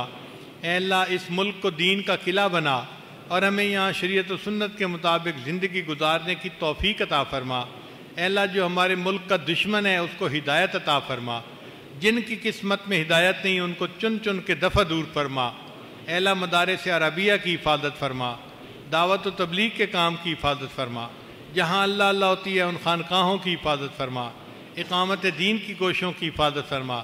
ہمارے جو اکابرین علماء صلحاء دین کا کام کر رہے ہیں، اللہ ان کی زندگیوں کی حفاظت فرما، ان کی محنتوں کی حفاظت فرما، فتنوں سے محفوظ فرما۔ اے اللہ، ہمارے اس ملک کو امن کا گہوارہ بنا۔ اے اللہ، بدامنی پھیلانے والوں کو ہدایت عطا فرما۔ رب کریم، رحمت کا معاملہ فرما۔ رب کریم، ہماری ان دعاؤں کو اپنی رحمت سے قبول فرما۔ آپ نے ارشاد فرمایا، وَأَمَّا السَّائِلَ فَلَا تَنْهَرْ، سوالی کو انکار نہ کرو۔ اللہ، جب ہم کمزوروں کو حکم ہے ہم سوالی کو انکار نہ کریں، اللہ ہم بھی تو آپ کے در کے سوالی ہیں۔ اے اللہ، آپ بھی انکار نہ فرمائیے۔ اے مالک، ہمیں یہاں سے خالی نہ اٹھائیے، ہمارے اٹھے ہاتھوں کو قبول کر لیجئے۔ اللہ، آج کی ان دعاؤں کو قبول فرما لیجئے۔ اے اللہ، ہمارے حال پر رحمت کی نظر فرما دیجئے۔ تیری ایک نگاہ کی بات ہے، میری زندگی کا سوال ہے۔ اللہ، بچہ پریشان ہوتا ہے، ماں باپ کی طرف دوڑتا ہے، بندہ پریشان ہوتا ہے، پروردگار کی طرف لوٹتا ہے۔ اے بے کسوں کے دستگیر، اے ٹوٹے دلوں کو تسلی دینے والے، اے خالی جھولیوں کو بھر دینے والے، مالک ہم نے بھی جھولیاں پھیلائی ہیں، اپنی رحمت سے ان جھولیوں کو بھر دیجئے اور ان نعمتوں کا شکر ادا کرنے کی توفیق عطا فرما دیجئے۔ رب کریم، رحمت کا معاملہ فرما۔ اللہ، ہماری ان دعاؤں کو اپنی رحمت سے قبول فرما۔ رب کریم، ہمیں ناقدری سے محفوظ فرما۔ اے اللہ، مہربانی کا معاملہ فرما۔ اے اللہ، آپ نے فرمایا، وَأَمَّا السَّائِلَ فَلَا تَنْهَرْ، اے اللہ، جب آپ نے یہ حکم فرمایا ہے تو ہمیں بھی آپ انکار نہ فرمائیے، نعمتوں سے نواز دیجئے۔ رب کریم، آپ نے فرمایا، یا ایھا الناس انتم الفقراء، اے انسانوں تم فقیر و محتاج ہو، اور یہ بھی فرمایا، کہ واللہ الغنی، اللہ غنی ہے۔ اے اللہ جب آپ غنی ہیں اور ہم محتاج ہیں، اور آپ نے یہ بھی فرمایا انما الصدقات للفقراء، صدقات تو فقیروں کا حق ہوتا ہے، اے اللہ ہمیں اپنی رحیمی کا صدقہ دے دیجئے، اپنی کریمی کا صدقہ دے دیجئے، اپنی ستاری کا صدقہ دے دیجئے، اپنی غفاری کا صدقہ دے دیجئے۔ اللہ ہم نے دنیا داروں کو دیکھا ہے غریبوں پہ بڑی بڑی رقمیں خرچ کر دیا کرتے ہیں، اے اللہ آپ ہمیں ہدیے میں جنت عطا فرما دیجئے۔ اللہ ہمیں اپنے عملوں پہ بھروسہ نہیں ہے، آپ کی رحمت پہ بھروسہ ہے، اے اللہ اگر آپ فیصلہ کر دیں تو ہمارے لیے بھی جنت پانا آسان ہے، اے اللہ ہمارے لیے جنت کا فیصلہ فرما دیجئے۔ رب کریم نعمتوں کی قدردانی کی توفیق عطا فرما، اے اللہ آنے والے وقت کو گزرے وقت سے بہتر فرما، آنے والی زندگی کو گزری زندگی کا کفارہ بنا۔ اے اللہ جس طرح ایک عیالدار اپاہج کسی سخی کے دروازے پہ جاتا ہے اور اس امید کے ساتھ کھٹکھٹاتا ہے اگر یہ دروازہ کھل گیا میرے بچوں کا فاقہ ختم ہو جائے گا، اے اللہ ہم اس عیالدار اپاہج سے زیادہ محتاج ہیں اور آپ اس دنیا کے سخی سے زیادہ بڑے سخی ہیں، اور ہم آپ کا دروازہ اس امید کے ساتھ کھٹکھٹا رہے ہیں اگر یہ دروازہ کھل گیا شقاوت ختم ہو جائے گی، سعادت نصیب ہو جائے گی۔ اے اللہ رحمت کا دروازہ کھول دیجئے، ہماری جھولیاں بھر دیجئے، ان دعاؤں کو اپنی رحمت سے قبول فرما لیجئے۔ اللہ ہمیں دنیا آخرت کی ذلت اور رسوائی سے محفوظ فرما۔ اللہ ہمیں قیامت کے دن اپنے محبوب صلی اللہ علیہ وسلم کے سامنے سرخرو فرما، اپنے مشائخ کے سامنے سرخرو فرما۔ اے اللہ قیامت کے دن کی ذلت اور رسوائی سے محفوظ فرما۔ رب کریم ہم پر رحمت کی نظر فرما۔ اے اللہ اگر فقیر کسی دروازے سے خالی چلا جائے اس کو تو فکر نہیں ہوتی، وہ دوسرے دروازے پہ چلا جاتا ہے، وہاں سے بھی نہ ملے وہ تیسرے پہ چلا جاتا ہے، اس کو فکر کی بات نہیں۔ اللہ فکر کی بات تو ہماری ہے جن کے پاس مانگنے کے لیے ایک ہی دروازہ ہے۔ اللہ ہم اچھی طرح جانتے ہیں جو آپ کے دروازے سے خالی اٹھتا ہے اسے جہان میں کہیں بھی کچھ نہیں مل سکتا۔ اللہ ہمیں یہاں سے خالی نہ اٹھائیے، جولیاں بھر دیجئے، رحمت کی نظر کر دیجئے۔ اللہ تیری ایک نگاہ کی بات ہے، میری زندگی کا سوال ہے، اللہ رحمت کی نظر کر دیجئے۔ رب کریم مہربانی کا معاملہ فرما دیجئے، ہماری ان دعاؤں کو اپنی رحمت سے قبول فرما۔ رب کریم خیر کا معاملہ فرما، جو مانگا وہ بھی عطا فرما، جو مانگنا چاہیے تو نہیں مانگ سکے وہ بھی عطا فرما۔ اے اللہ اس ادارے کو دن دگنی رات چوگنی ترقی عطا فرما۔ جو اس ادارے کے معاونین ہیں اللہ ان کو اپنے مقربین میں شامل فرما۔ حضرت مفتی صاحب جو ادارے کی سرپرستی فرما رہے ہیں اللہ ان کی عمر میں برکت عطا فرما، صحت میں برکت عطا فرما۔ اے اللہ ان کے آنے والی نسلوں میں اپنے اولیاء کو پیدا فرما۔ علم کی نسبت کی خدمت اللہ ان کی اولادوں سے قیامت تک کے لیے جاری و ساری فرما۔ اللہ مہربانی کے ساتھ ہماری ان دعاؤں کو قبول فرما۔ ربنا تقبل منا انک انت السمیع العلیم تب علینا انک انت التواب الرحیم۔ اے اللہ اس ادارے سے جو طالب علم پڑھ کر نکلے اس بچے کو اپنے مقرب بندوں میں شامل فرما۔ صلی اللہ تعالی علی حبیبہ سیدنا محمد و آلہ و اصحابہ اجمعین برحمتک یا ارحم الراحمین۔ جمال الوجود بذكر الإله وتصف